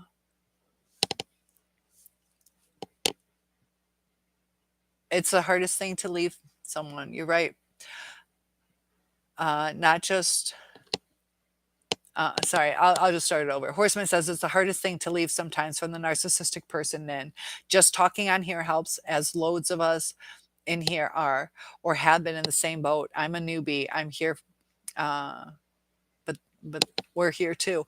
Horseman, I don't know if you've met Horseman yet. He logged on, I believe, through the computer. He didn't have his phone with him. And he's like, I need your help right now. And he's like telling us that his woman, you know, all the doors are locked. He doesn't have a phone. She has knives. And luckily, the neighbors called the cops. She got arrested right when he was online with us asking for help in kind of like a panic mode. And luckily, they arrested her and she had knives on her and also hid knives around the house. So he finally left, but he knew there were knives around the house. So he has stayed, even knowing that. And you said massive narc. That's what kind of scares me. You're a spiritual person. I have a good sense of self. And that's good. Yes. Uh, I'm a spiritual person too. Um, and sometimes too, you believe, I don't know. We tend to look at more positive, like it's going to work out, or God's going to work things out, or um, do you stand up to Him?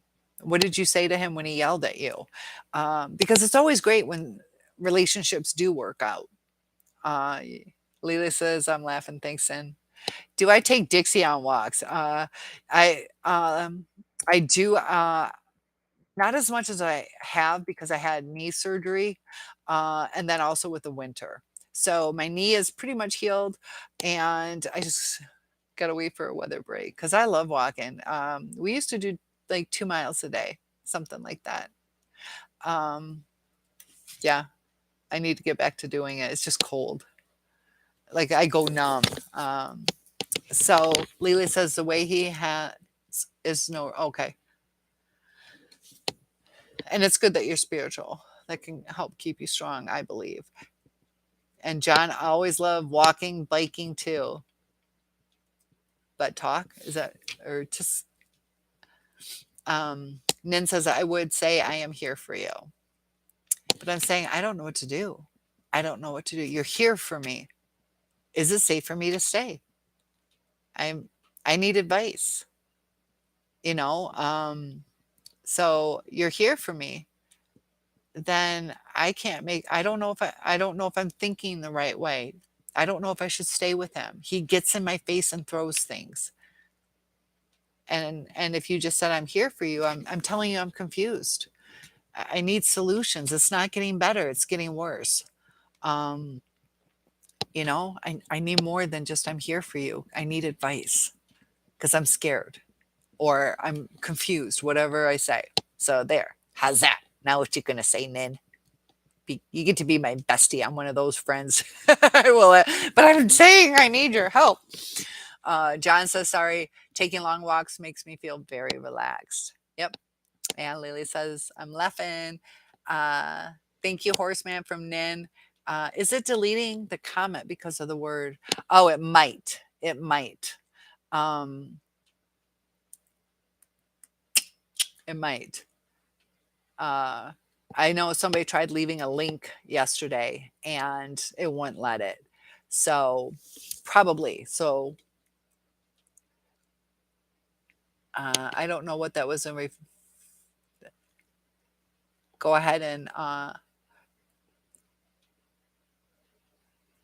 separate it like that. I don't see where that word is or that reference is. So at knife point, yeah. Um, yeah. And he was luckily saved. You know, I don't know what would have happened if the neighbors didn't call the cops. Horseman says these guys are knowledgeable in here and in, and the main thing is they don't take sides. Yeah, we're really good about that. There's a reason you came here, and that's what I said earlier too. There is a reason. Something's not right, or you would not be on this channel. I'm not that amazing. You came here for a reason. Um, and I am that amazing. But you know what I'm trying to say is like you came on a channel. I'm not talking about how to, you know, decorate your apartment. I talk about narcissism and emotional abuse and the devaluation, discard, destruction of the relationship.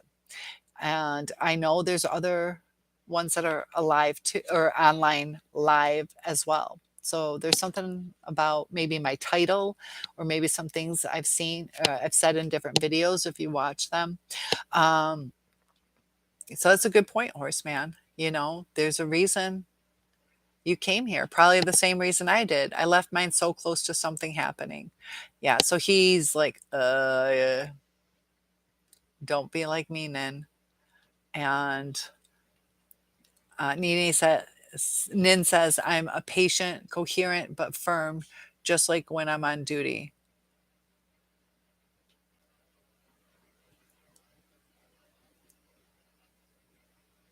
Lily says, glad you ended it, Horseman. So I'm not sure if there's supposed to be like I'm a patient, comma, coherent, but firm, just like, or I'm a patient, like I'm uh, a resident. I'm a resident and I'm coherent. So I don't know if you're trying to say you're like the patient, or I'm calm and collected, patient, um, but firm. So I believe you're saying that you're patient, you're coherent, you understand things, you're firm. Um, with your man, just like when you're on duty. Is that what you're trying to say? Or with us? I'm sorry, I didn't get that one in. John says, I hate cold weather. I know. Lily's like, brr. Brr. Yeah, I can't handle it. I love the activities though. I like the ice skating, skiing, all that stuff. Horseman says, to be totally honest, Lily, I feel good about my life. Just thought there was no way out, no escape. When they cut you off from everything, family, friends, work, shopping, it is time to go. Lily says, how long were you with her? Nin says he was gang at 10 years old at knife point. Right across the street, I have a murderer that lives, and he's gangsta. Oh, I'm sorry. I misread it. He was gang secret word at 10 years old. I'm sorry. I misunderstood that. I thought you were saying he's gangsta at 10 years old. Okay. So he's got some trauma. He probably is something, some mental illness. That, yeah, especially not just one on one. And he's a dude, and I'm thinking it was male on male. I could be wrong, but I think male on male. Um, Only 10 years old, and you know, without, you don't have to share this with me, but if he did get an erection, is he feeling embarrassed? Because that can happen out of fear, you know, so he might have that on top of it. And that's the thing, like our heart goes out to him too, you know. But that's a trauma at an early age, and that messes with their brain development. And sometimes too, we start feeling sorry for them, but it takes away our safety. And does he lie a lot? Um, yeah, she is a mental health worker. Uh, what do you do if you could expand? Are you a nurse? Do you clean? Do you do therapy? That makes a difference too. Are you a cook? Because you can see some of it. I think you interact with the patients more than that, but and you don't have to share if you're not comfortable. But you're training in mental illness, because I know you work in a facility. I was going to volunteer at a mental institution in Northville, Michigan. I never ended up doing it, but kind of like Candy Striper or something doesn't mean that I'm equipped to really know what I'm in for. Lily says, we try to encourage, never judging. Was the way someone else is not us. Yeah, and we kind of see, we kind of understand, and I think we've been racking. What I love about people like us is we've racked our brains that we know what's up. We know what's wrong. We know how to, relate to people. Like, we haven't been validated. We got to make sure we validate, and be real with the. I think it's a, a good group of people. You're right. Not judging. Horseman says, I hope one day you all watch the film that I mentioned, Misery. That's my recommendation for us. And I got good news. I tried doing I wanted to hook it up to my TV. I tried looking, and then I figured out what was wrong, why I couldn't watch it. Is because, oh, I keep forgetting my notepad. Uh, I had new internet service and I changed my password. I got like a new router. I went from commercial to residential because I'm not teaching over in China virtually anymore. So I can now watch it. So I'll have to watch Misery. And I believe, is that on YouTube or would it be somewhere else? Lily says we try to encourage, we do. So yeah, and then he's definitely had some trauma. Horseman, yeah, a good film. I have to see that. And that's what Horseman went through. So if you're wondering his story, uh, we know a little bit. Um, has there been police reports? Do you have to go against her in court? We never got the follow up on that.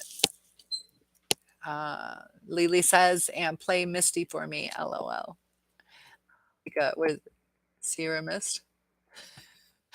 Um, John says, with me, I think my narcissist got involved with me because she knew my girlfriend had passed. Yeah, she saw you as a victim.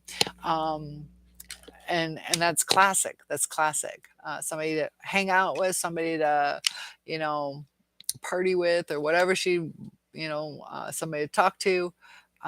She did get the apartment above hers. Coincidence?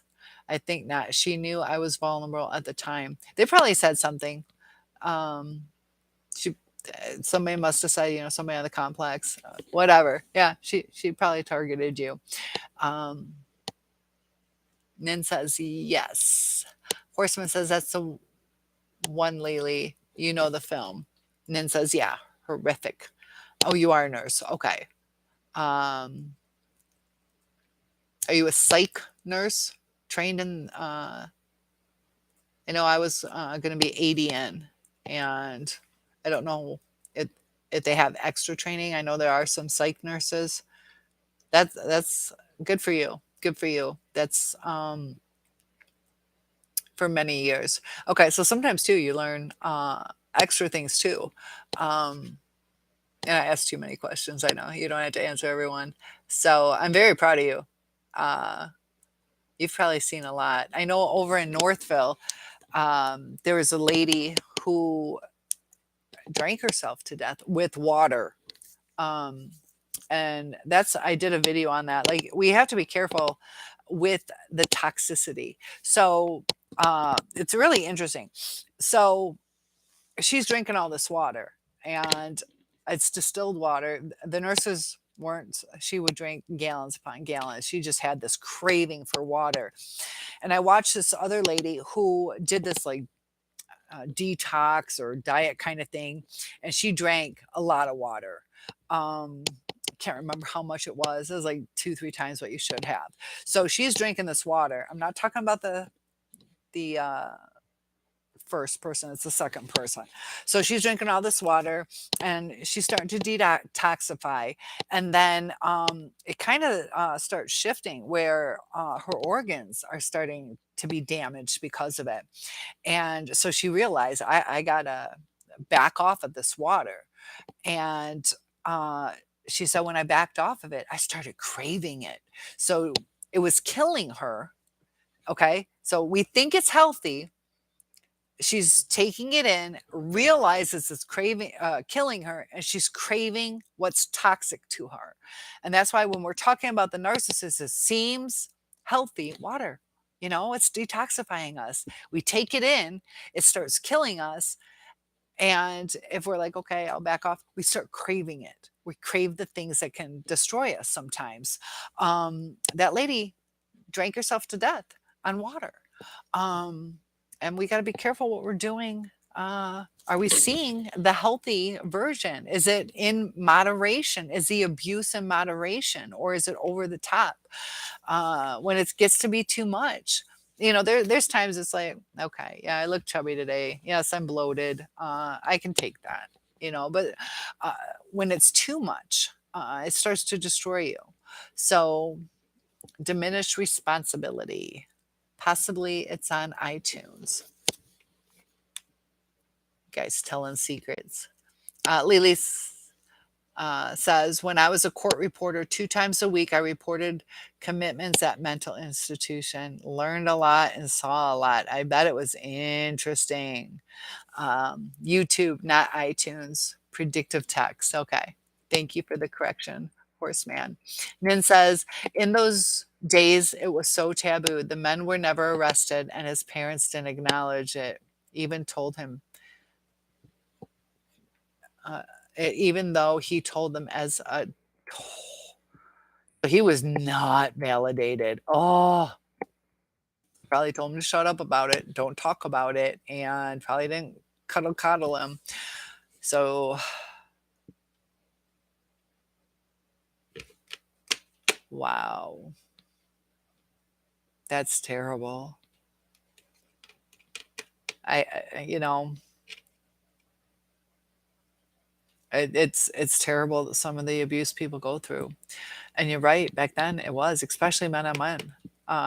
You know, it used to be illegal to be gay. Um, a psych nurse. Oh, I'm jealous. I'm jealous. Good for you, Nan.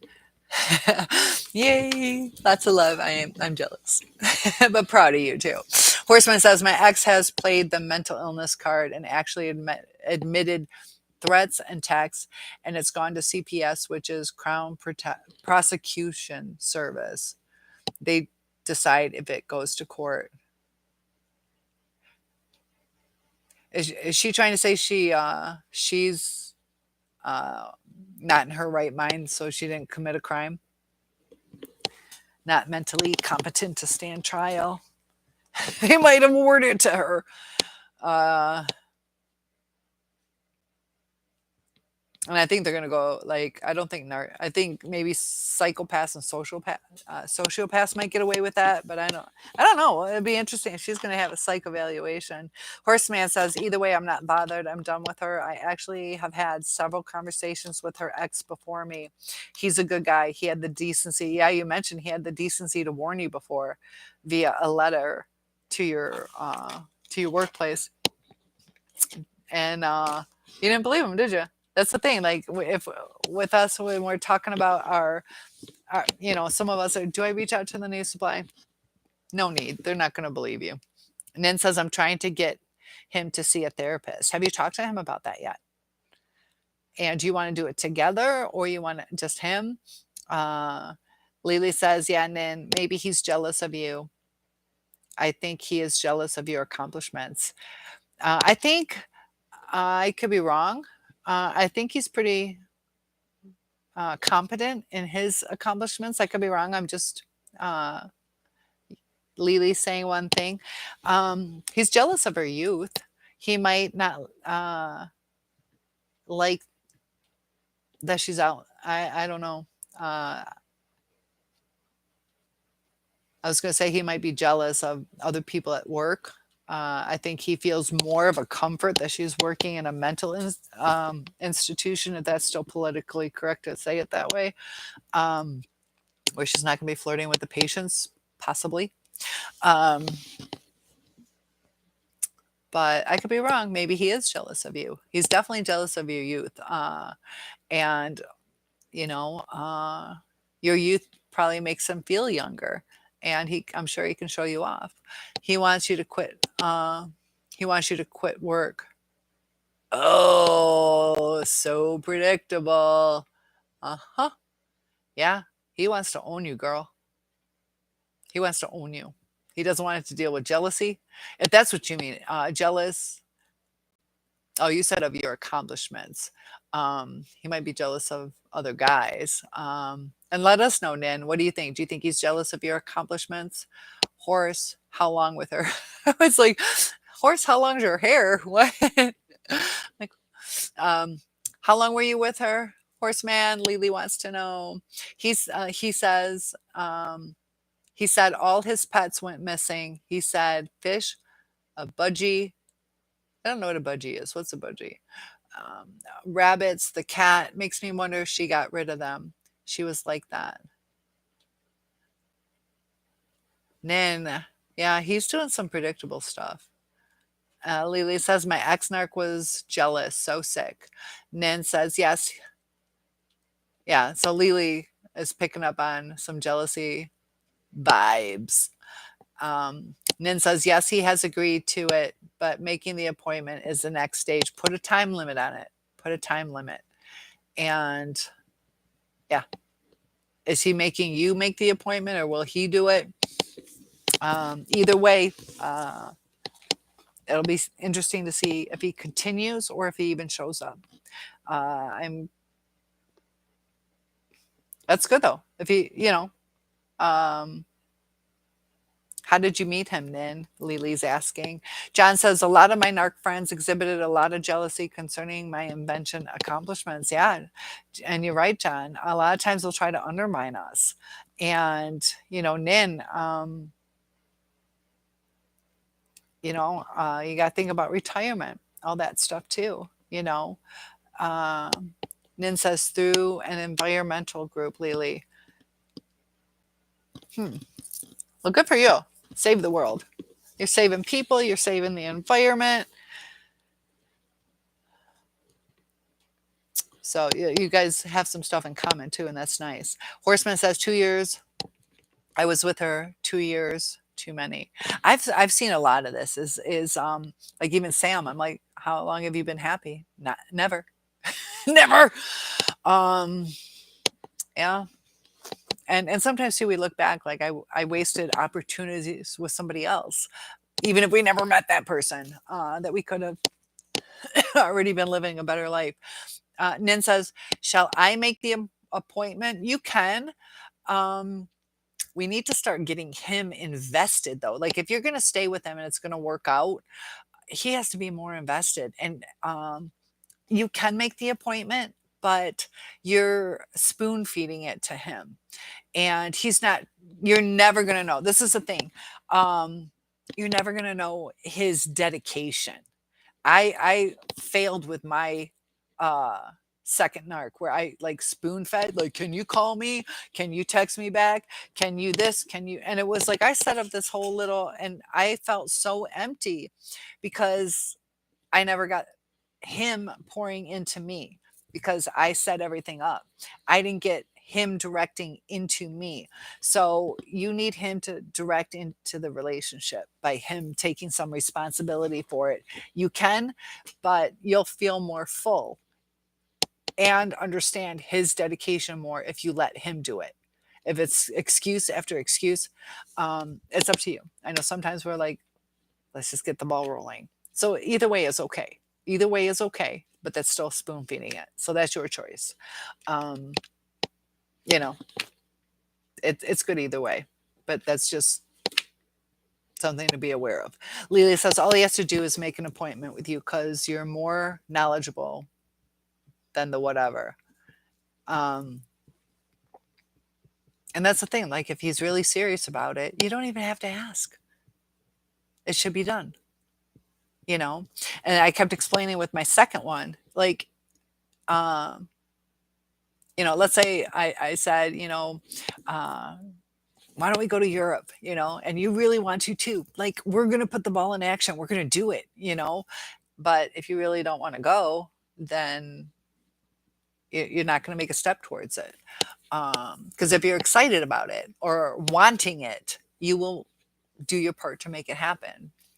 Lily says, and he might be a rebel. Oh, you're right. Good you didn't waste more years with that lady horse, Lily says, and he might be a rebel.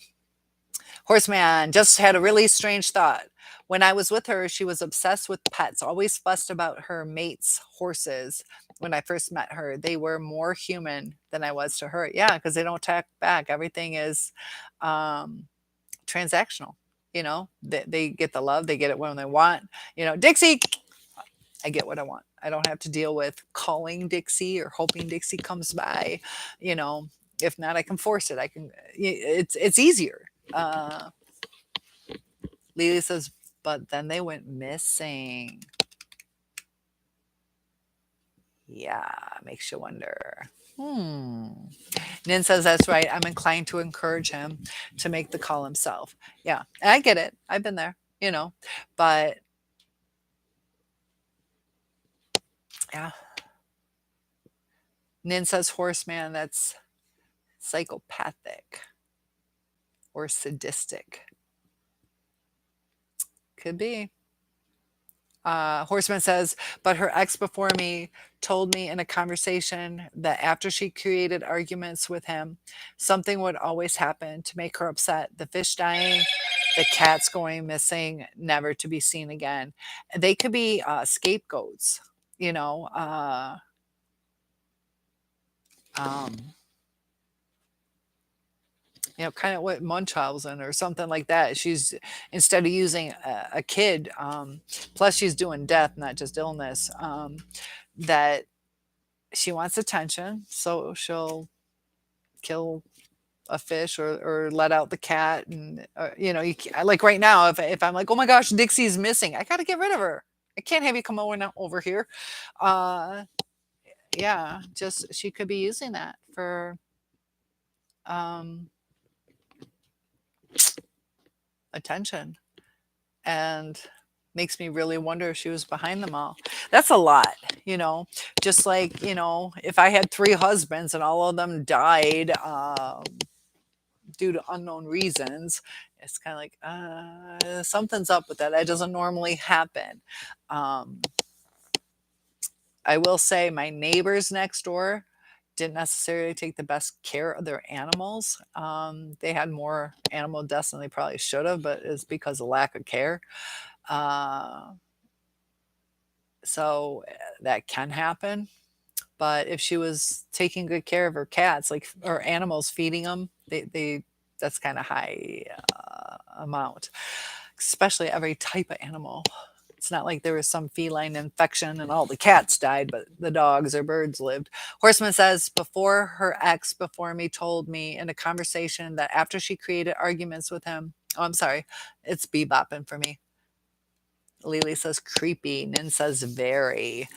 And Horseman continues, I think that she was personally, she even would do my sandwiches for work, then not put them in my bag so that she could bring them to work.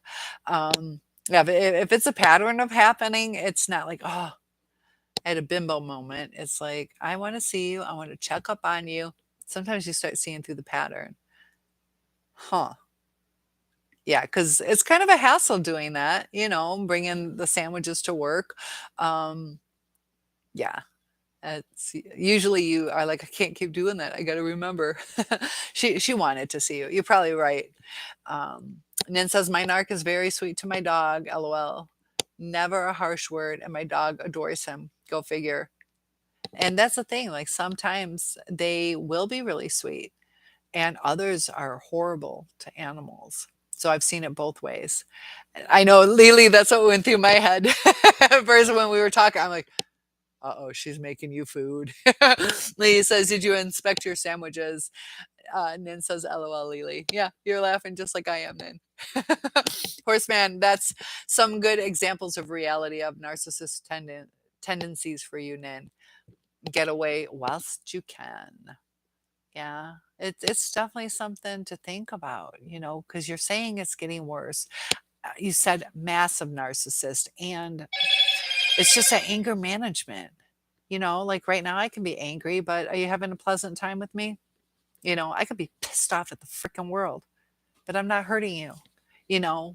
Um, and that's what makes a difference, you know? And they don't know how to control their anger. And sometimes, I've talked about that eggshell skull defense. I've been to law school and I've been a lot of different things, but, you know, uh, something that's not intended, if I'm like, oh, you're so cute, and I break your jaw, or it busts and like chokes you or goes down and cuts your jugular and kills you or whatever happens. I'm like, you take your victim as they are, you touched them, you killed them.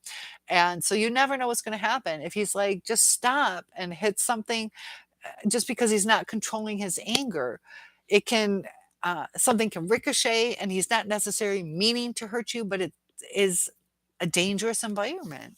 It's not as predictable. Just something to think about. Lily says, or she wanted to torment you. What was it? What kind of sandwich? Does she like girls? I'm hungry. I'm kidding. I'm not into girls. You can be my best friends, though, ladies. Uh, Horseman says, LOL, I didn't expect that. Inspect them, Lily. LOL. But creepy now that I think back. I told you about that guy who had that cyanide poisoning. And he was like literally almost killed. A person that you love is trying to kill you. Like he's lucky he survived. It was so sad.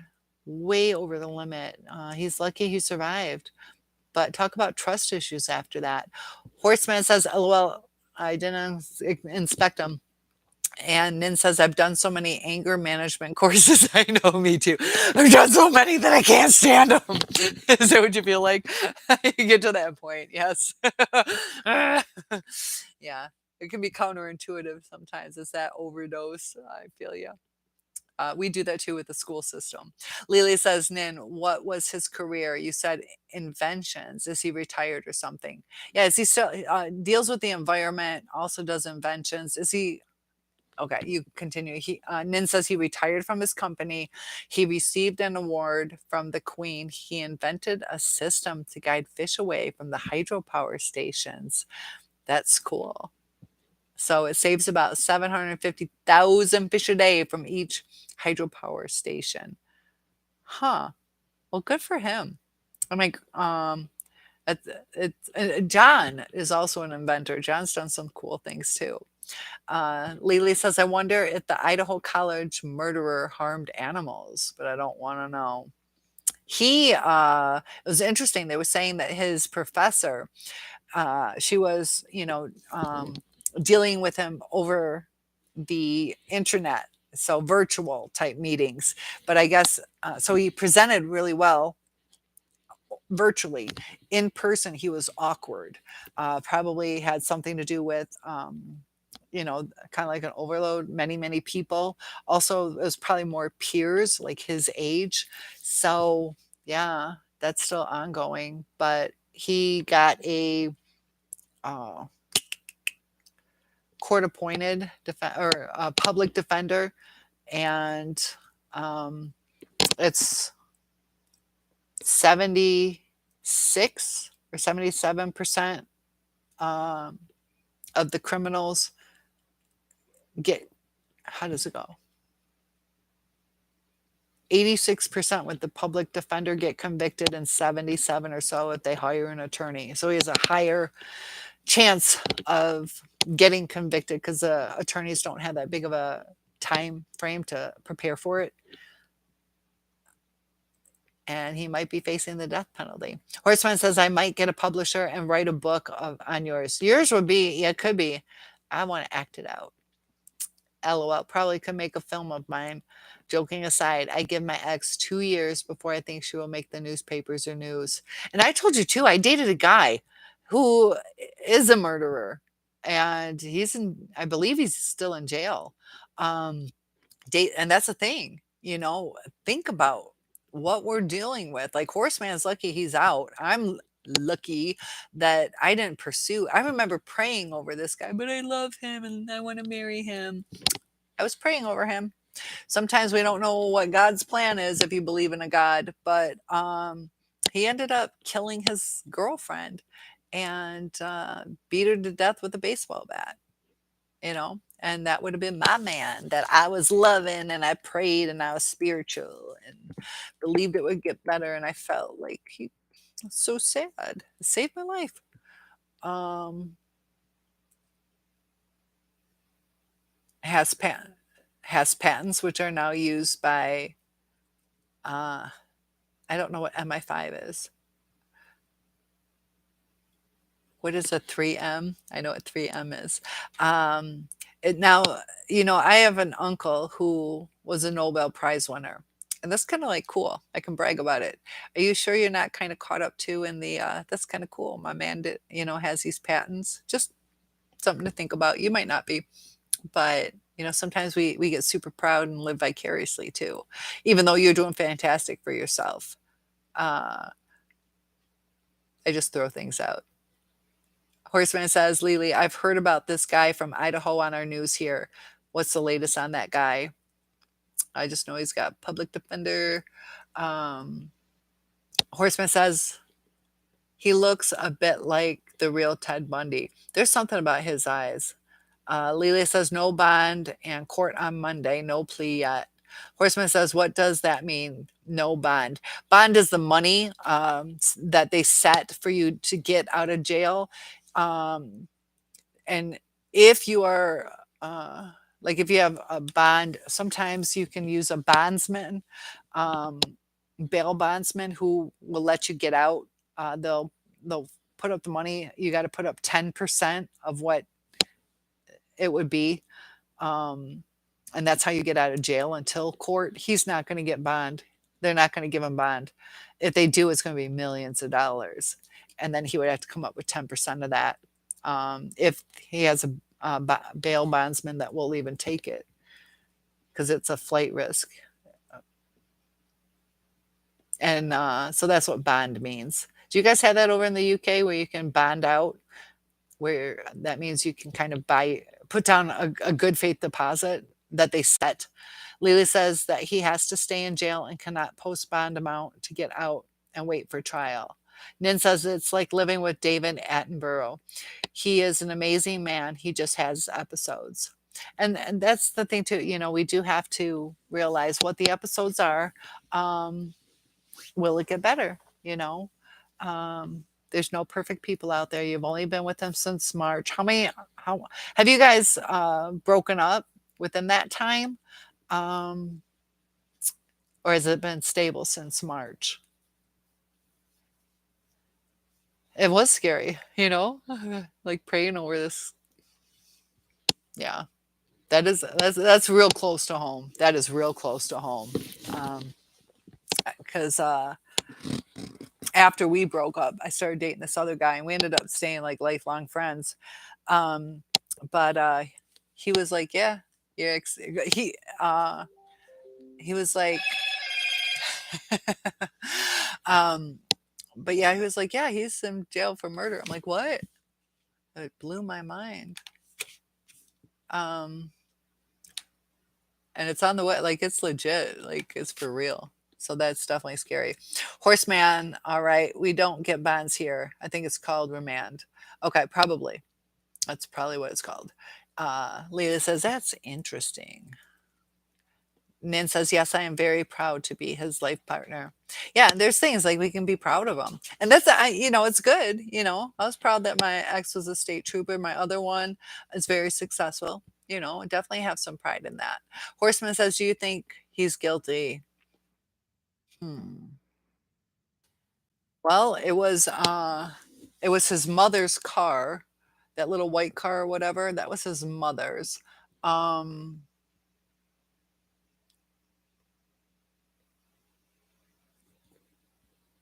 and they're saying that yeah, because they're kind of wondering how much he said because they're like, yeah, it was premeditated, and I don't know what evidence that they found. Um, Trying to remember, they say he started acting off too for a little while, like before it. I think they were saying he was either more distracted or something. Uh, what's the motive for why he's killed them guys? It was three ladies and one guy. There's some speculation that he was turned down by one of the girls. Um, he was working on his master's in criminal justice. He was like one of the top uh, best students that that one professor had ever had. And it's probably, I don't know though, the beautiful girls, beautiful. Um, it That's my guess. I think he felt the girls are very pretty. Or maybe they didn't even let him come to a house party. It was kind of like a party house from what it sounds like. Um,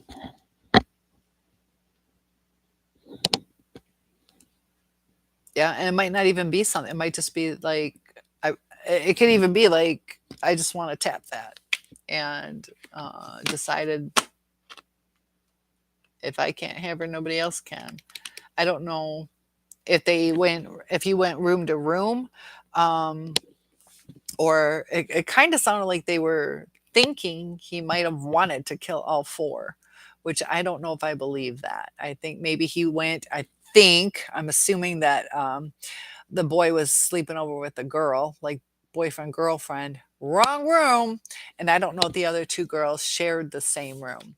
So if he went into two rooms, that makes sense. Wrong room, then, you know, one of the girls was probably, but he probably killed just because it was there. I don't know. Uh, and they're thinking he thought he had the perfect murder, that he would get away with it. That's probably one, studying the tricks of the trade, how to get away with it. Horseman says, it says on our news here that he's got a bachelor's. He was supposed to be working on his master's, and he was like a teacher's aide. So he was more than just and they word it that way because he hasn't completed his master's, in my understanding. Uh, a serial killer, he meets the criteria for the number, um, but I think it has to be. I'm trying to remember. It's been so long since my degree is in criminal justice too. I think it has to be spread out over time. He did four in. It's a more mass murder than serial. Serial, you got to do it again. So I wouldn't consider him. I don't know if that's considered serial technically, because he did do it one by one. I don't think it's considered serial killer. Could be wrong. He has the amount of numbers, but I think it has to happen over a period of time. Uh, Nin says he verbally ends it during the episodes and stonewalls me, then sleeps and all jolly in the morning like nothing happened. At least it's not weeks. Uh,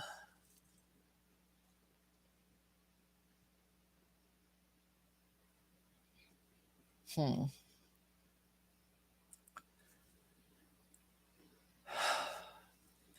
If for you, Nin, sometimes we have to understand certain people's personalities too.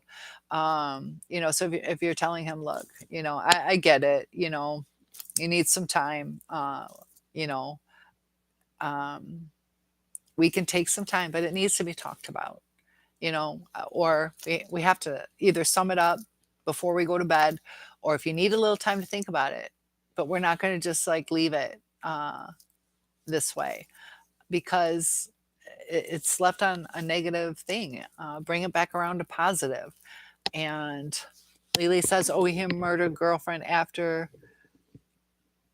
Yes, after I dated him, and you found out after. Yeah, it was a couple years after. So I was in 10th grade, and he probably did it 4 to 6 years later. Oh, sorry. That scared the crap out of me. I'm doing a live right now. Okay. Sorry, that scared the crap out of me. I answered it, otherwise it was just keep ringing. Um, so yes, he's guilty. Cops and investigators are great, and DNA. Yeah, I think I heard there was some DNA. Um, public defenders are great. I did criminal court over 10 years. Yeah, they can be good. But it's just a higher incidence overall. And it's not that big of a difference. But if you're facing the death penalty, you might want every little, if you're whatever, going for 2 years, whatever. But yeah, they can definitely be good. They don't have as much time to prepare. And this is a huge case, 4 murders. So, yeah, I'm not discounting them either, but they don't have as much. Because that public defender will probably have traffic court or whatever they would still have. Horseman says, the motive, or we're not quite sure. Yeah, no motives have been said yet. Horseman says it says on our news here that he's got a bachelor's. Oh, I'm sorry, guys.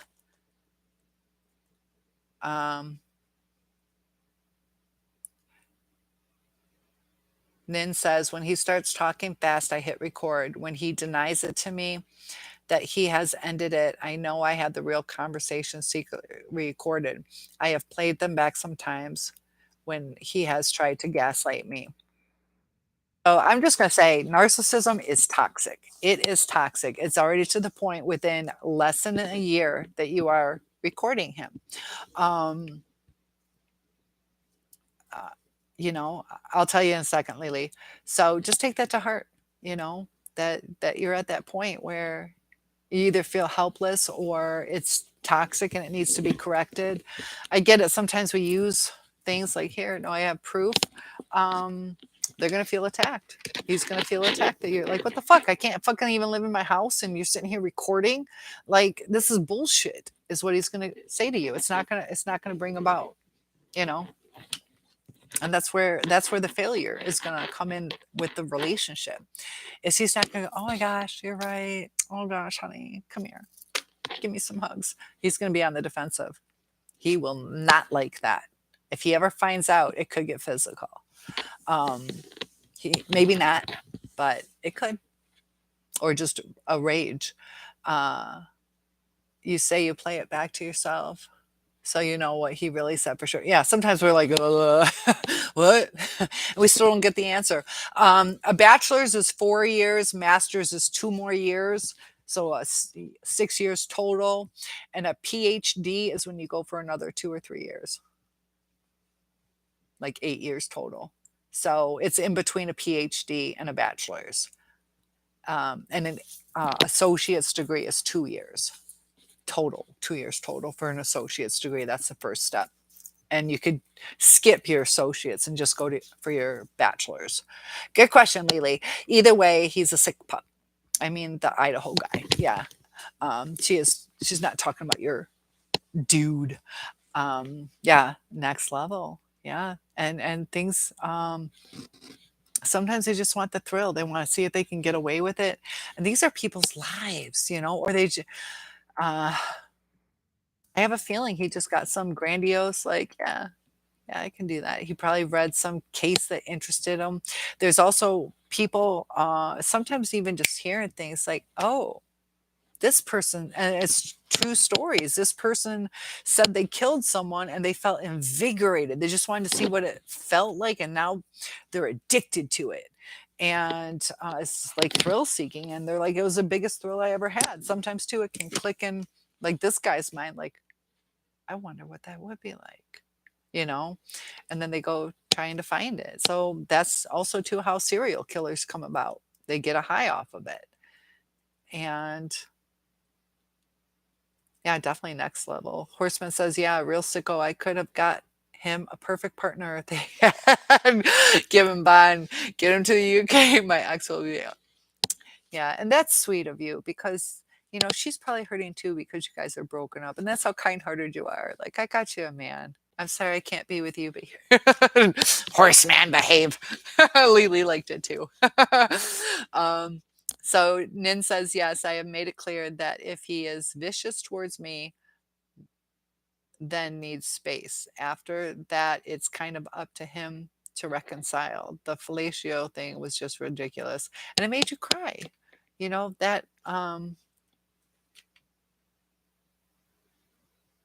That that yeah. And at 70 years old, especially, I don't know.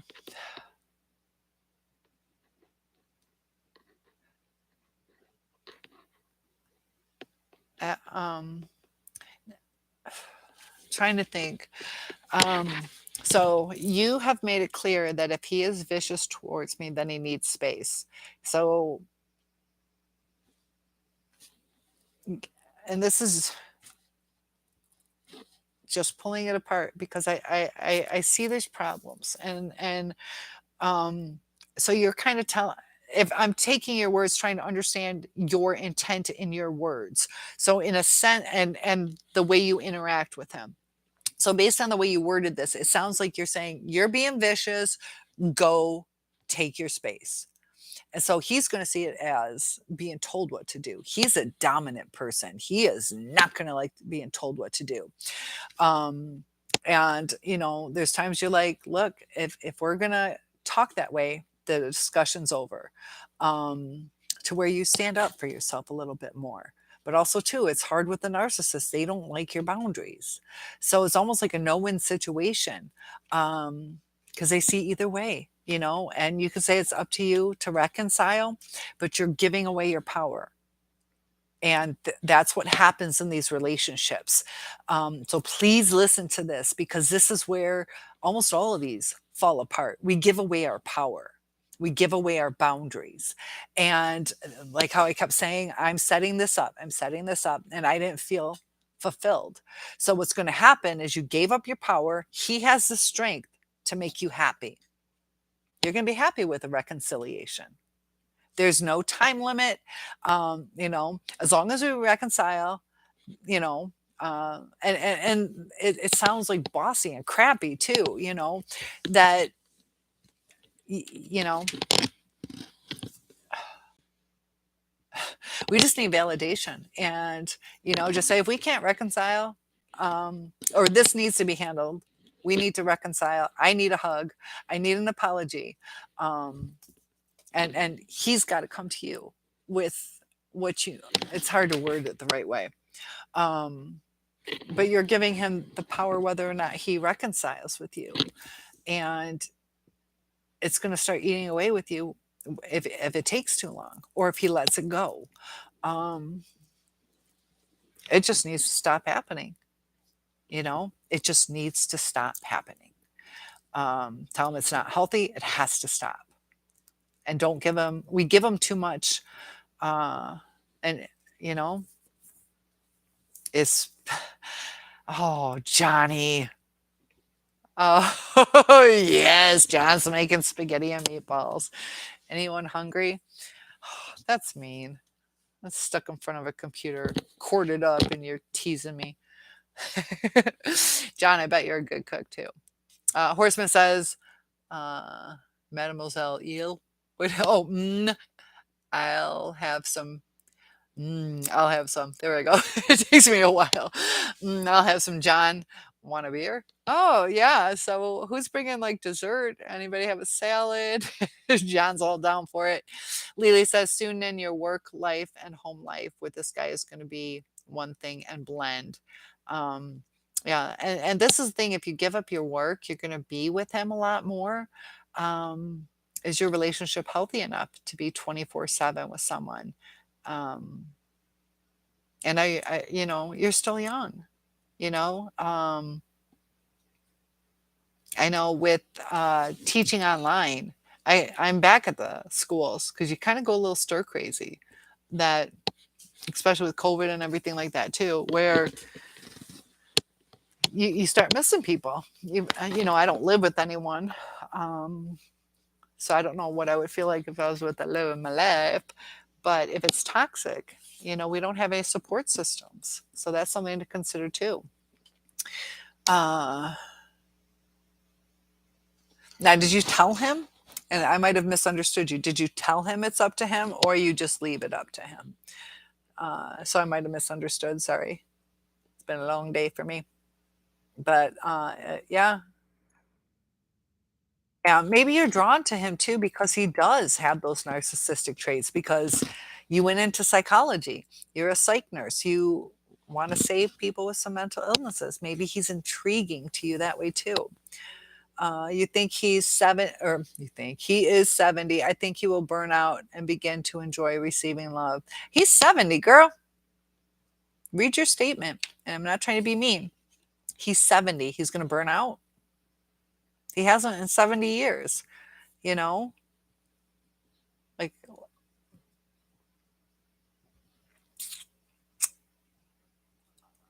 I don't know.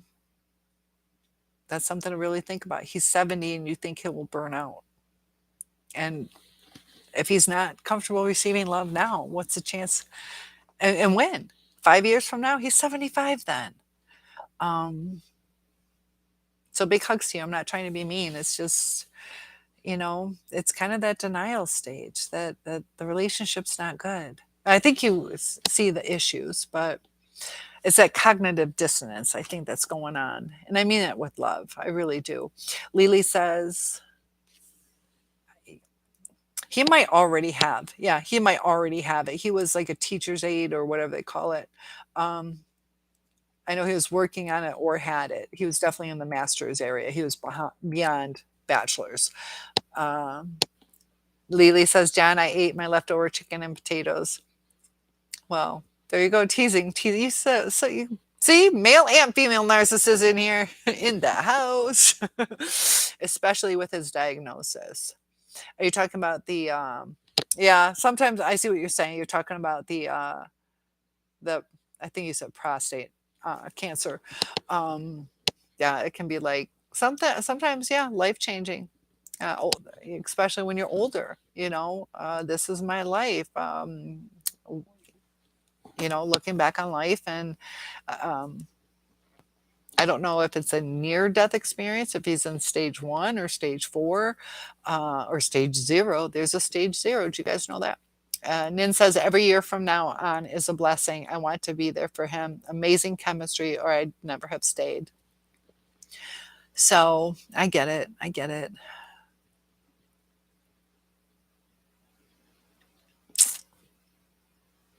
How often is it bad though? Because you're saying it's getting more often. You said what? Once or 3 times a month? 3 times a month is what I think you said.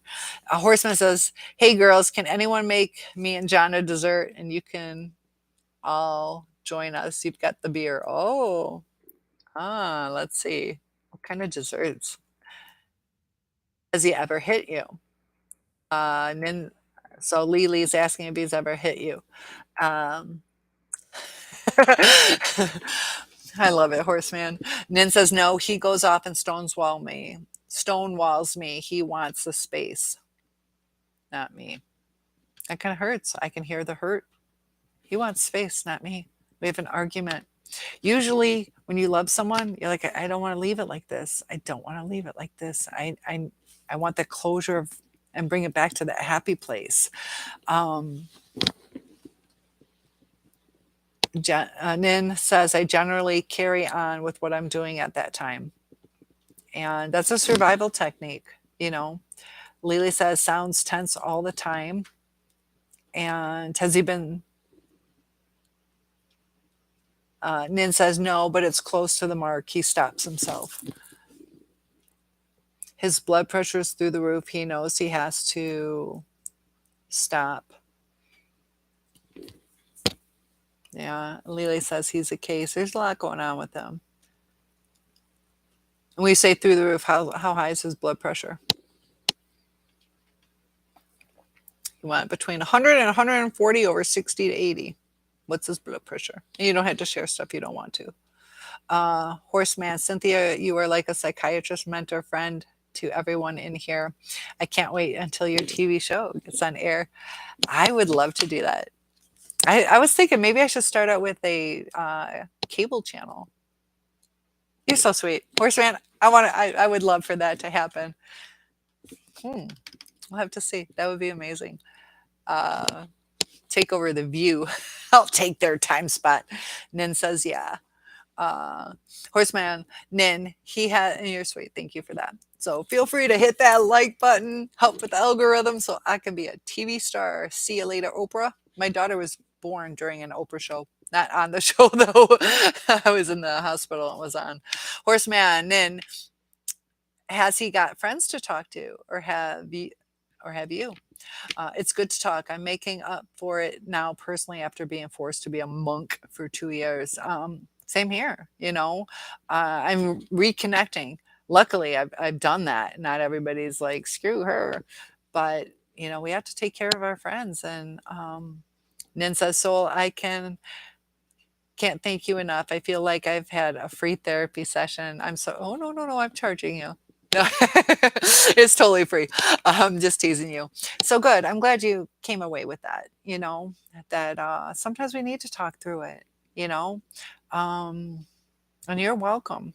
So I'm glad I was there for you, Nan, because I get it. I know it hurts. And sometimes too, coming in here, 150 over 90. Okay, so that's high, higher than it should be, but at least like 220. That's high. Is he on medication for that?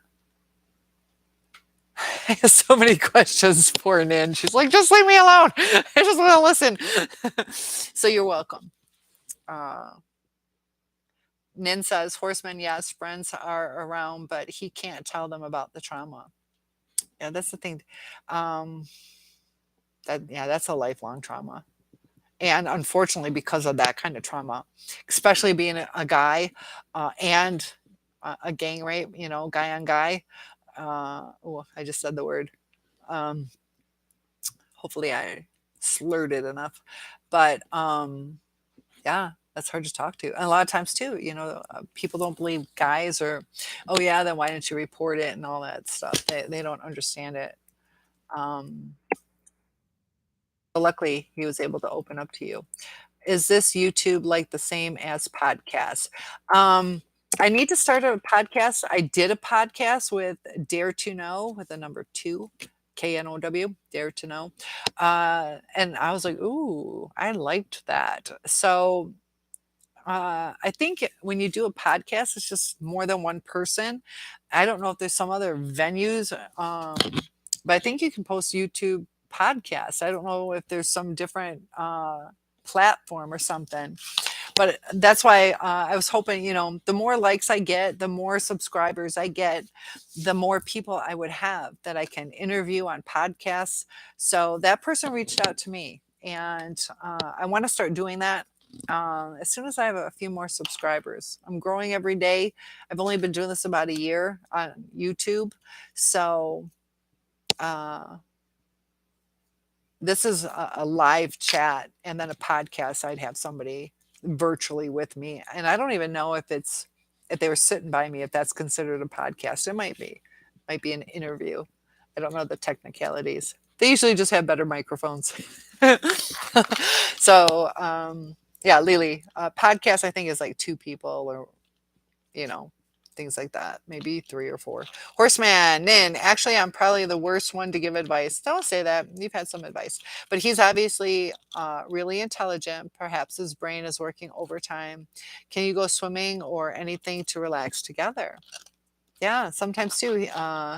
High stress, he's focused. Oh, you guys gave me some thumbs up. You guys are sweet. I saw that. I appreciate that. But yeah, sometimes the intelligent brain is working. And if he's going through that cancer trauma, uh, he's probably like really scared, you know. Does he seem scared about it? I had a friend of mine who he had it. He was okay with it, healed from it too. Nin says, Horseman, yes, we have a lake, but it's cold. It has a waterfall. It's a magical place we live in. Oh, that sounds amazing. And Lily says, you're a good advice, Horseman. Yep, I agree. Time to relax. Sometimes, too, that's reset the stage. So Lily says, I'd be great at a podcast. Thank you. Podcasts. Yes, positive thinking. So I need to manifest that. It will happen. I'll make sure of it. JG. Oh, JG, you are back. They were asking about you earlier. So good to have you. People were asking about you. Horseman says, Nin, what is sweet potato pie? We don't have that in the United Kingdom. So I am moving to the UK.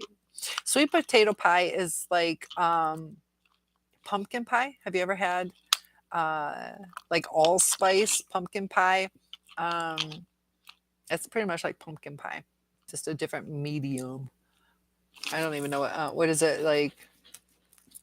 My guess is it cinnamon, allspice, which is I don't know, nutmeg and those kind of things. Probably some milk or cream, a little bit, and then potato or the sweet potato and egg.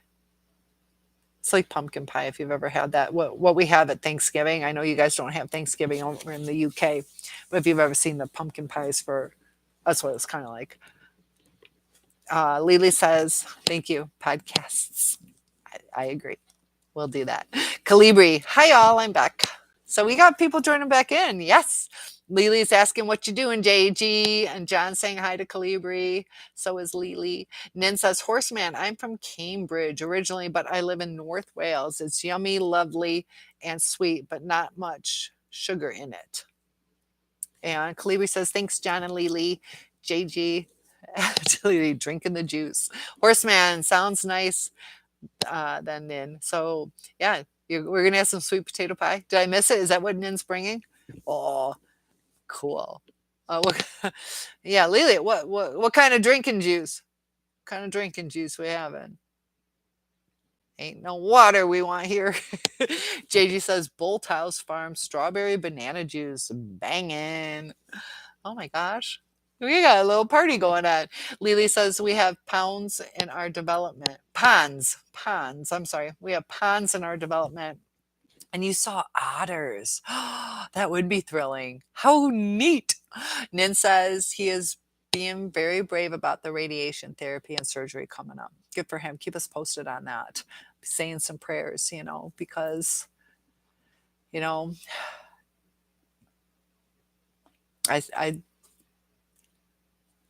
yeah, I know my mom had some breast cancer and stuff too, so that's tough to go through.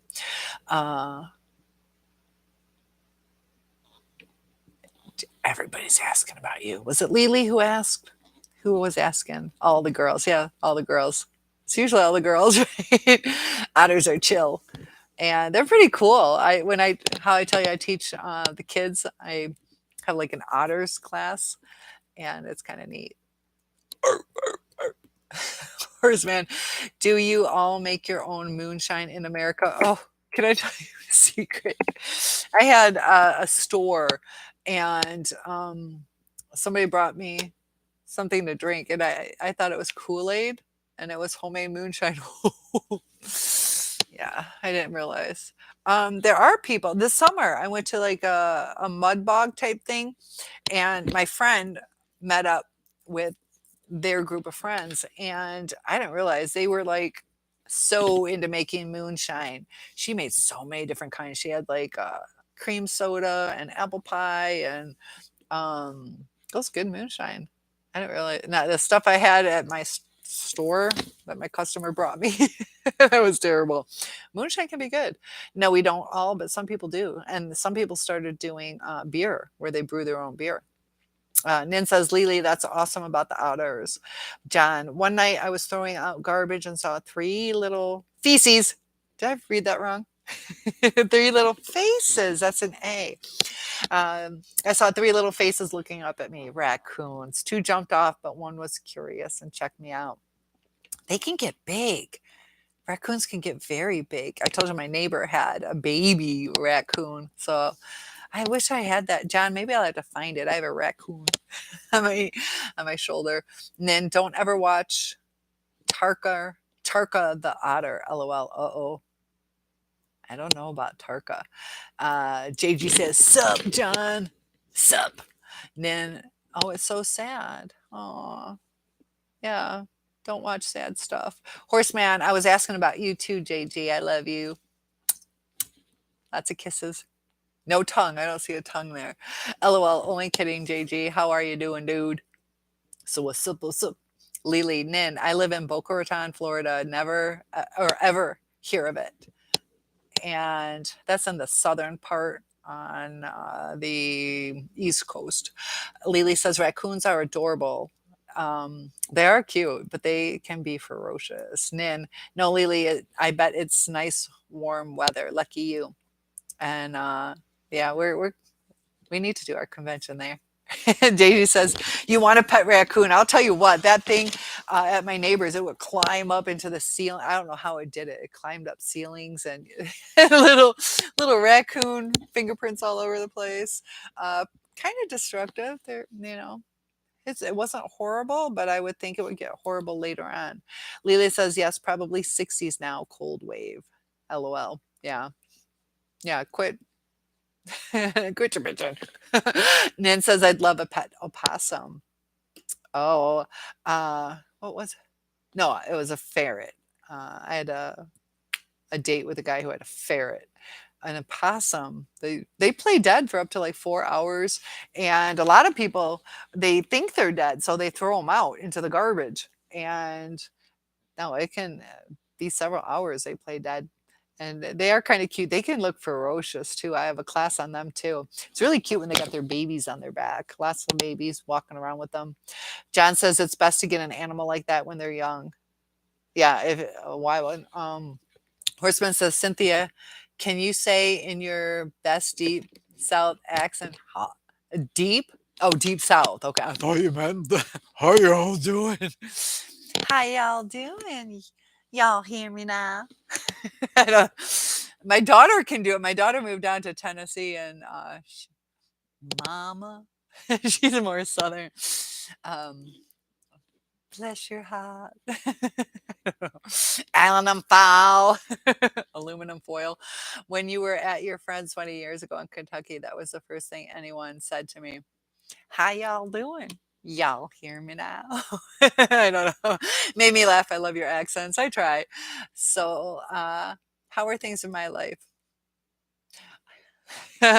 Oh gosh, recently lost my father, lost my grandfather recently. My mom's in the hospital. I had COVID recently, but good.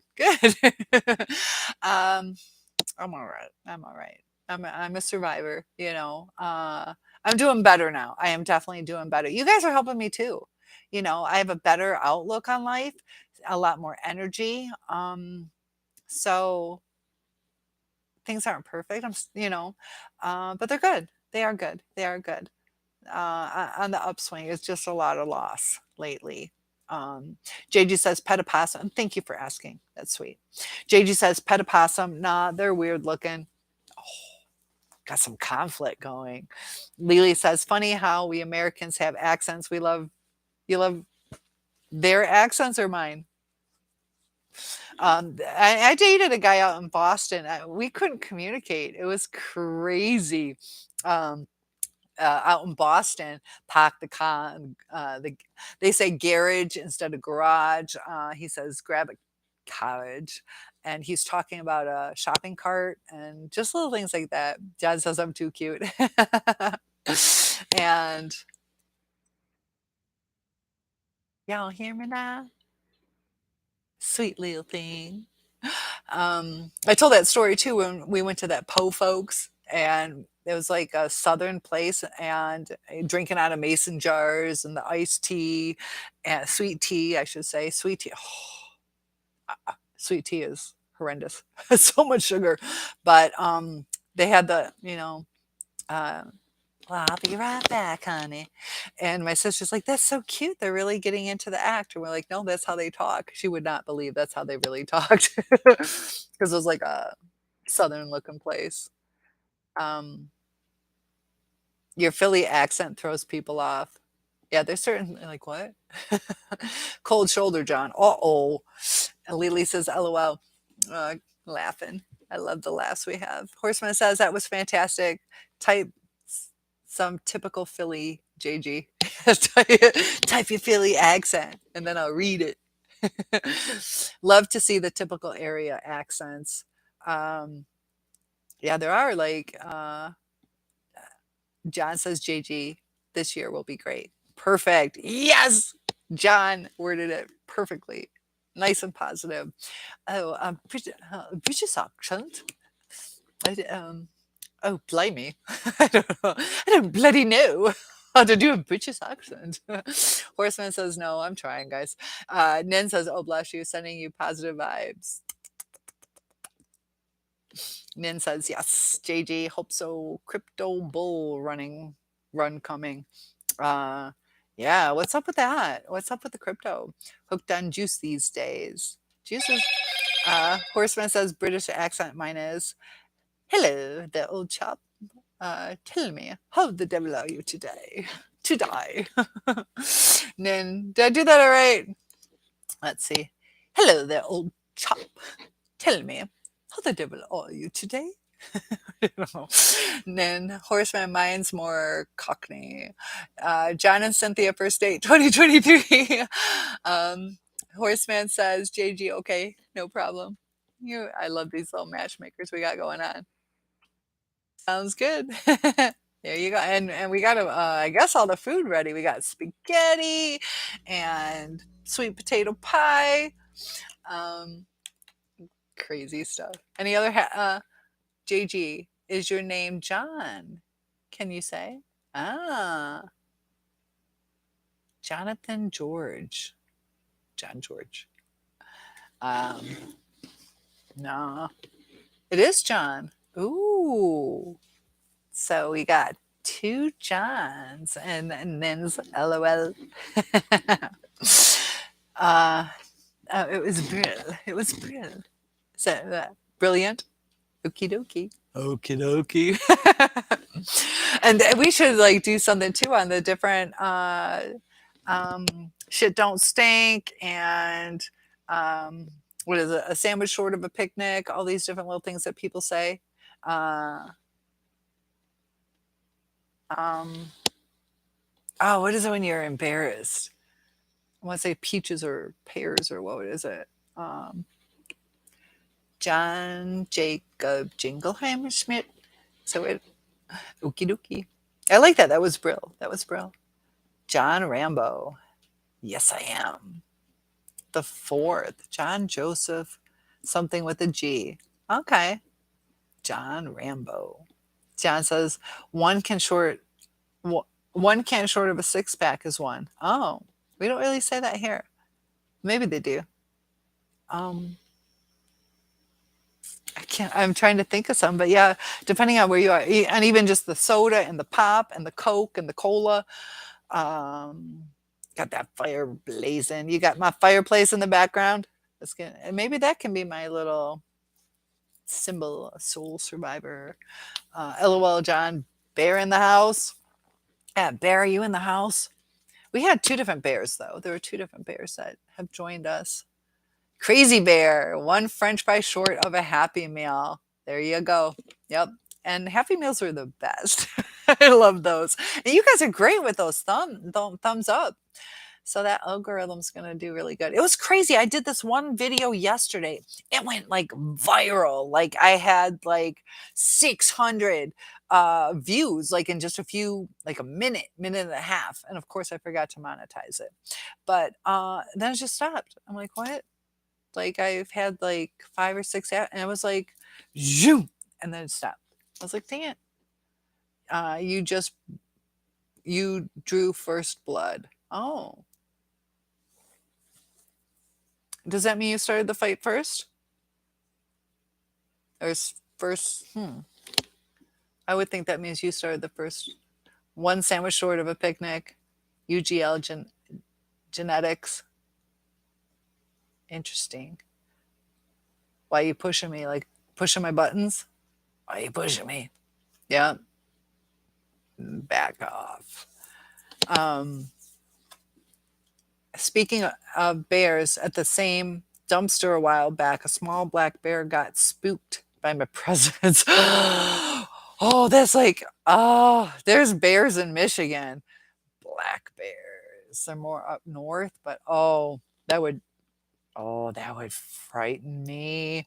My friend, there was down below. They were, what were they doing? They were, I think, they were driving in a truck, and they hear like whoa, these sounds, and um, a herd of cattle or something. I wasn't there. I'm going off of the memory of the story, but like a herd of cattle is just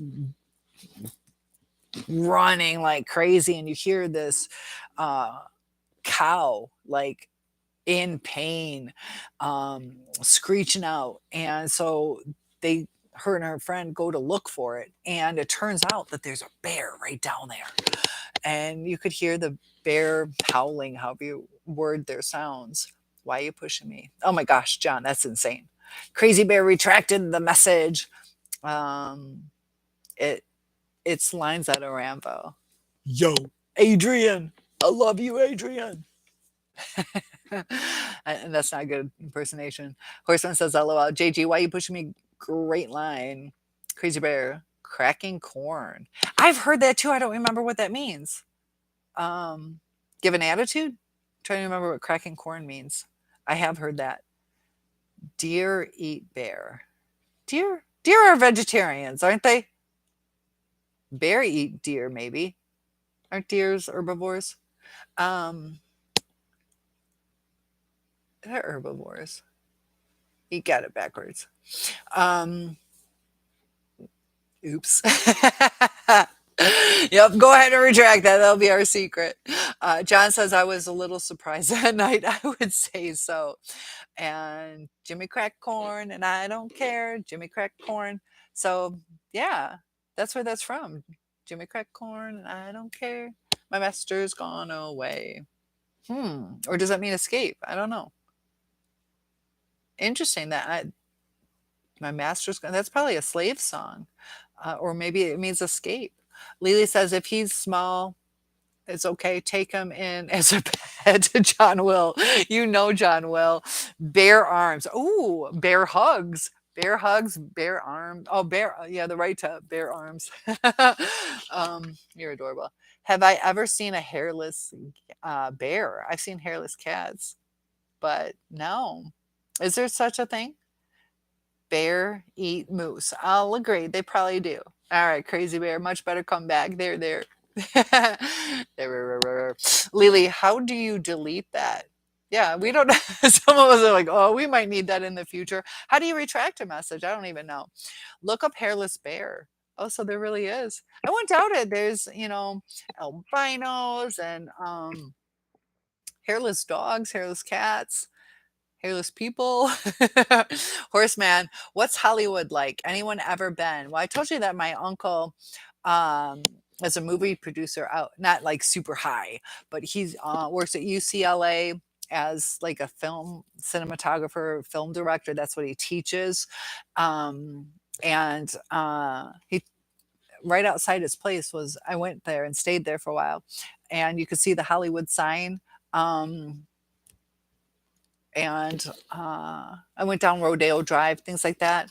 I don't know. It's kind of cool to see.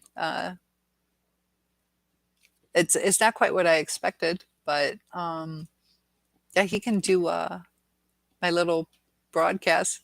That'd be cool. I've only pretty much been around the area. And I did meet some famous people, but I don't remember who they were. It's that bad.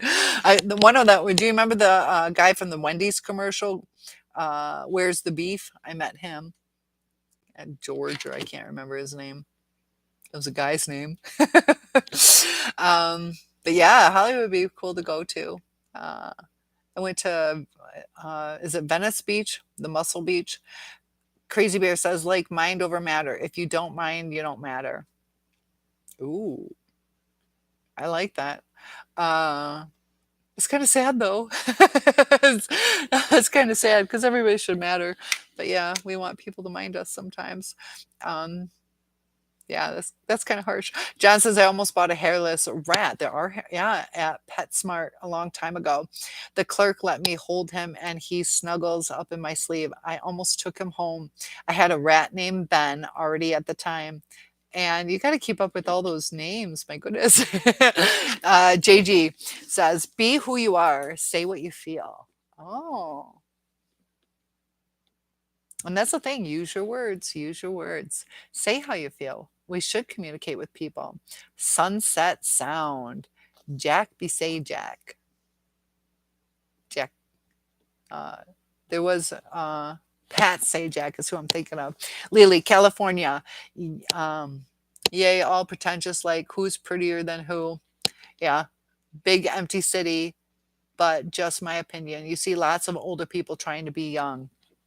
And I saw a lot more like Asians. I thought I'd get lost out. I'm 6'1", the tall blonde. Um, my hair was lighter then too. I was tanner, and no, I was kind of like a commodity, very unique out there. Not what I expected. You had Mexicans, um, and then Asians were a big portion of it. Where's the beef? I met him. I met him. So if you want to talk to me, I've met him. I know a famous person. You want beef? And for those of you in the UK, I don't know if you guys have Wendy's hamburgers, but it's like a commercial where they're trying to say, where's the beef? Like Wendy's has like thicker, better hamburgers. So it's a big thing in the US. Where's the beef? Um, why didn't you take him home? Sounds cute, Lily. Home sounds of like nature. Horseman cooked with potatoes. Sweet potato. Nin says, good night, all. Thank you for your time and support. So good night, Nin. Lots of love to you. And it'll work itself out. Give it time and your heart will know what to do. So I do pray that he heals, though. So thank you for joining us. Feel free to join in again. We try to do daily videos and beef curtains. No, not beef curtains. Behave. Crazy Bear, Pat, Roddy. Oh my gosh, I got to scroll up. Pat, root theme, my bad, you're on fire tonight.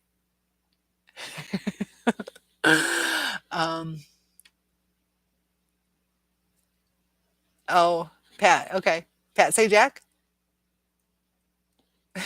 So confused. But I'll say that I'm on fire tonight. I'll take that. Take care, Nin. What is beef curtains? I don't know what beef curtains is, but I had a naughty thought. Does the drapes match the curtain and roast beef like girly parts? So I just kind of thought that might be beef curtains. I don't know. That's where my mind went. So that's why I said no. They say it looks like roast beef or something like that. I don't know. But what do you think? Do you think that's what it means? I have no clue. Horseman says, LOL, GJG. You can't say that, LOL. Uh-oh. I'm talking about... Is that what it means? Was I right? Miss Tanner. Yes. On fire at 10. Yes. I like being Tanner, but I haven't been. Similar to the pork sword, Lily. Oh, no. Like Lily and a pork sword. Is that the male part? The male part? A 10. Aw. I'll take that as a compliment, even that's not what you mean. And Lily says, Biden in potato bread much. Ooh, I love potato bread. Yeah, and I see that fire. Let's cooking in that brick oven. That would be amazing. Cynthia knew. So I did. I was right. Okay. And Pat Sajak. Yeah, Pat Sajak. So yes, I just put two and two together and I'm like, yep. Okay. Horseman says all the best. And Lily, I meant to take home the hairless rat. Oh. So yeah, some of us have a lot in common. BC Christ. John says my mantis suit. Yeah, JD is the naughty boy. Um, my mantis suit frame is going to be different than the other. The four-leg mechanism will be upside down since it's designed to lift things, not grasp them. Ah, that will be interesting. That does sound different. Got a little thumbs up going on. Lily, I don't get the beef curtains. Is that like the drapes, blah, blah, blah, what Cynthia just said? My mind went there too. Yeah. They're talking, yeah, and probably just mine's like vague. It might be roast beef with like hairy curtains or something like, or I think it's just the skin. The skin is kind of like the curtains. Is my take on it. The skin curtain, covering up the goods. Pizza in a cup. Nope, a skin flute is the male appendage. Doo, doo, doo, doo. Put it in your mouth. Skin flute. Touch it, boy. So that's the skin flute. Yeah, I take it you didn't go to band. I was in band in middle school. So, Horseman, JG ever cooked a nice? All right, guys.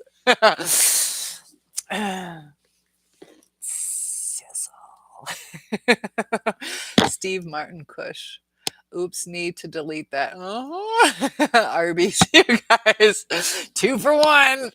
We got the meat. Oh gosh. I'm never telling you who I meet. I tell you I meet the guy from Wendy's. You guys are silly. Would you like any sauce on your banjo? Play the banjo. JG, that's funny. Arby's, we have the curtains. That's probably one of the better jokes I've heard. Horseman, this is turning into innuendo hour. Yes, I get slap happy when it's late, and it can be dangerous. It's like the truth serum for me. It's like Cinderella, Cynthia, Cindy. Maybe I have to be in bed by midnight. Better than meeting Jared. I met him. I did meet him in Indiana. He's from Indiana, and I met him. He's a jerk. He's tall. I did he die or get AIDS or something happened to him? What happened? Did he die? I can't remember what I did meet him. Did he commit suicide? What happened with him? I can't remember. I forgot. Something bad happened. Oh, maybe he was arrested for child pornography. Yeah, I think it was child pornography is what it is, or molestation. Jared, I think that's what it was. Sometimes my mind has to work through my knowledge. Jared from, I know that's what it was. I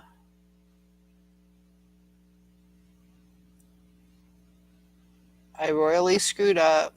What happened to him? Convicted pedophile. Yeah, so I knew something was up. Eat fresh. Eat fresh. This is brilliant. Slap happy for some. Cindy 99. Pound. Table 12. The mutton dagger is ready. You guys are terrible. But yeah, I did meet him. And for those of you who don't know, this is what he looks like there. Oh, you can't really see it. Dang it. I don't know. I know it's kind of with the lighting. But yeah, I guess he wasn't a very nice man. And I just met him casually, like for probably 4 minutes. That's crazy you said that. So I've met some people, but interesting. It wasn't at a Subway. So you must go, guys. And Cynthia, meeting neighbor outside to walk dog. Yeah, go enjoy that vibrancy.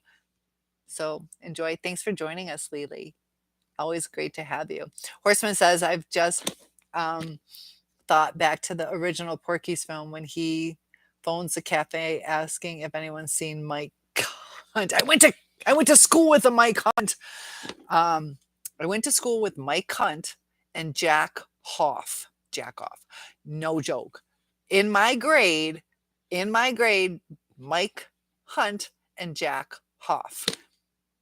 They were both like good looking. It's a good thing they were good looking too, because they would have had a much harder time. Both of them really like in the top 10, top 5% of the good looking guys. Um, yeah, that's funny that you thought of that. She howled. Oh, I watched something about how people are identifying as animals. Yeah, that was like a howling contest. So Lily, thanks for being here. Crazy Bear says I sleep in the motel. John Holmes was very famous in Miami. Ah, I've only made it. No, I did go to Miami for a little bit. I went to the mall there, and over in Hollywood, right? Hollywood's down there. And somebody asked about Hollywood earlier. Are you talking Hollywood, Florida? I was earlier talking about uh, Hollywood, California. There's a Hollywood, Florida, right? I think that's right by Miami. So it depends on what you were asking. I answered slept. Oh, slept. You used to. Okay. Uh, did you like it there? Lily's giving us lots of love. Oh, LOL. She howls. I love it. Jack Hop, LOL. That's sheer brilliance, but no joke. Like everything's packed away. I could probably go through my yearbook and show you that. Yeah, yeah. Robin Hood, Crazy Bear says Porky's. Crazy Bear says yes. Horseman. We had an Eric Hunt in our school. Oh my gosh.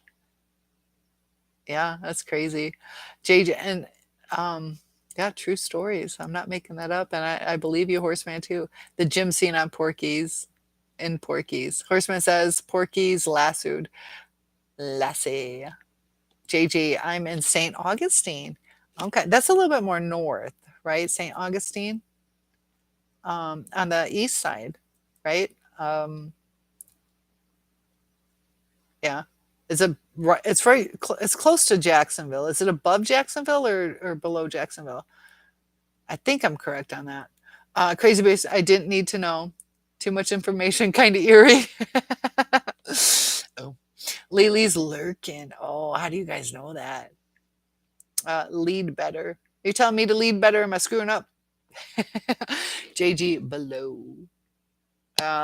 Horseman, have we all gone off on a tangent here, or is it just you? It's just you.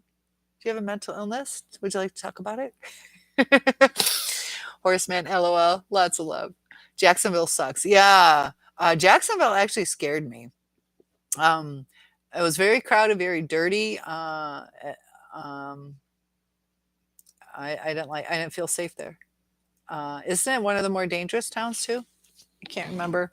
Lower income too, if I remember. Is it one of the most populated? Also, trying to remember. I used to know statistics there. But cheaper property. I think it's cheaper property. Pudwell. John says a tangent, different dimension. I'll say that says titles. Titles. Crazy Bear, St. Louis.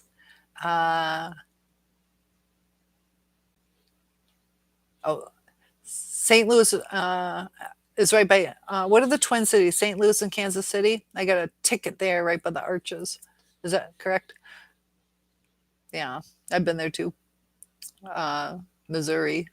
It was pretty there though. I got to stay in a really nice house. I had like super high up glass windows. It was nice out there. It was kind of in the woods where I stayed. It was at like a friend's mom's house, but they had some money and it was a beautiful place. So I got to see like the woods and that was probably my first high class place I went to. Horseman says, is that where Michael and Latoya come from? They're from Gary, Indiana. So Gary, Indiana is he from, I think Jared might be from LaPorte or uh, oh, Lafayette. I met him in Kokomo, Indiana. So it's like 2.5 hours from where Michael Jackson was from. He was from Gary, Indiana, which is um, in between Michigan and Chicago. There's like a little cusp, the border. It's going through. It's in Indiana on the way to Chicago. Sebastian. Sebastian what?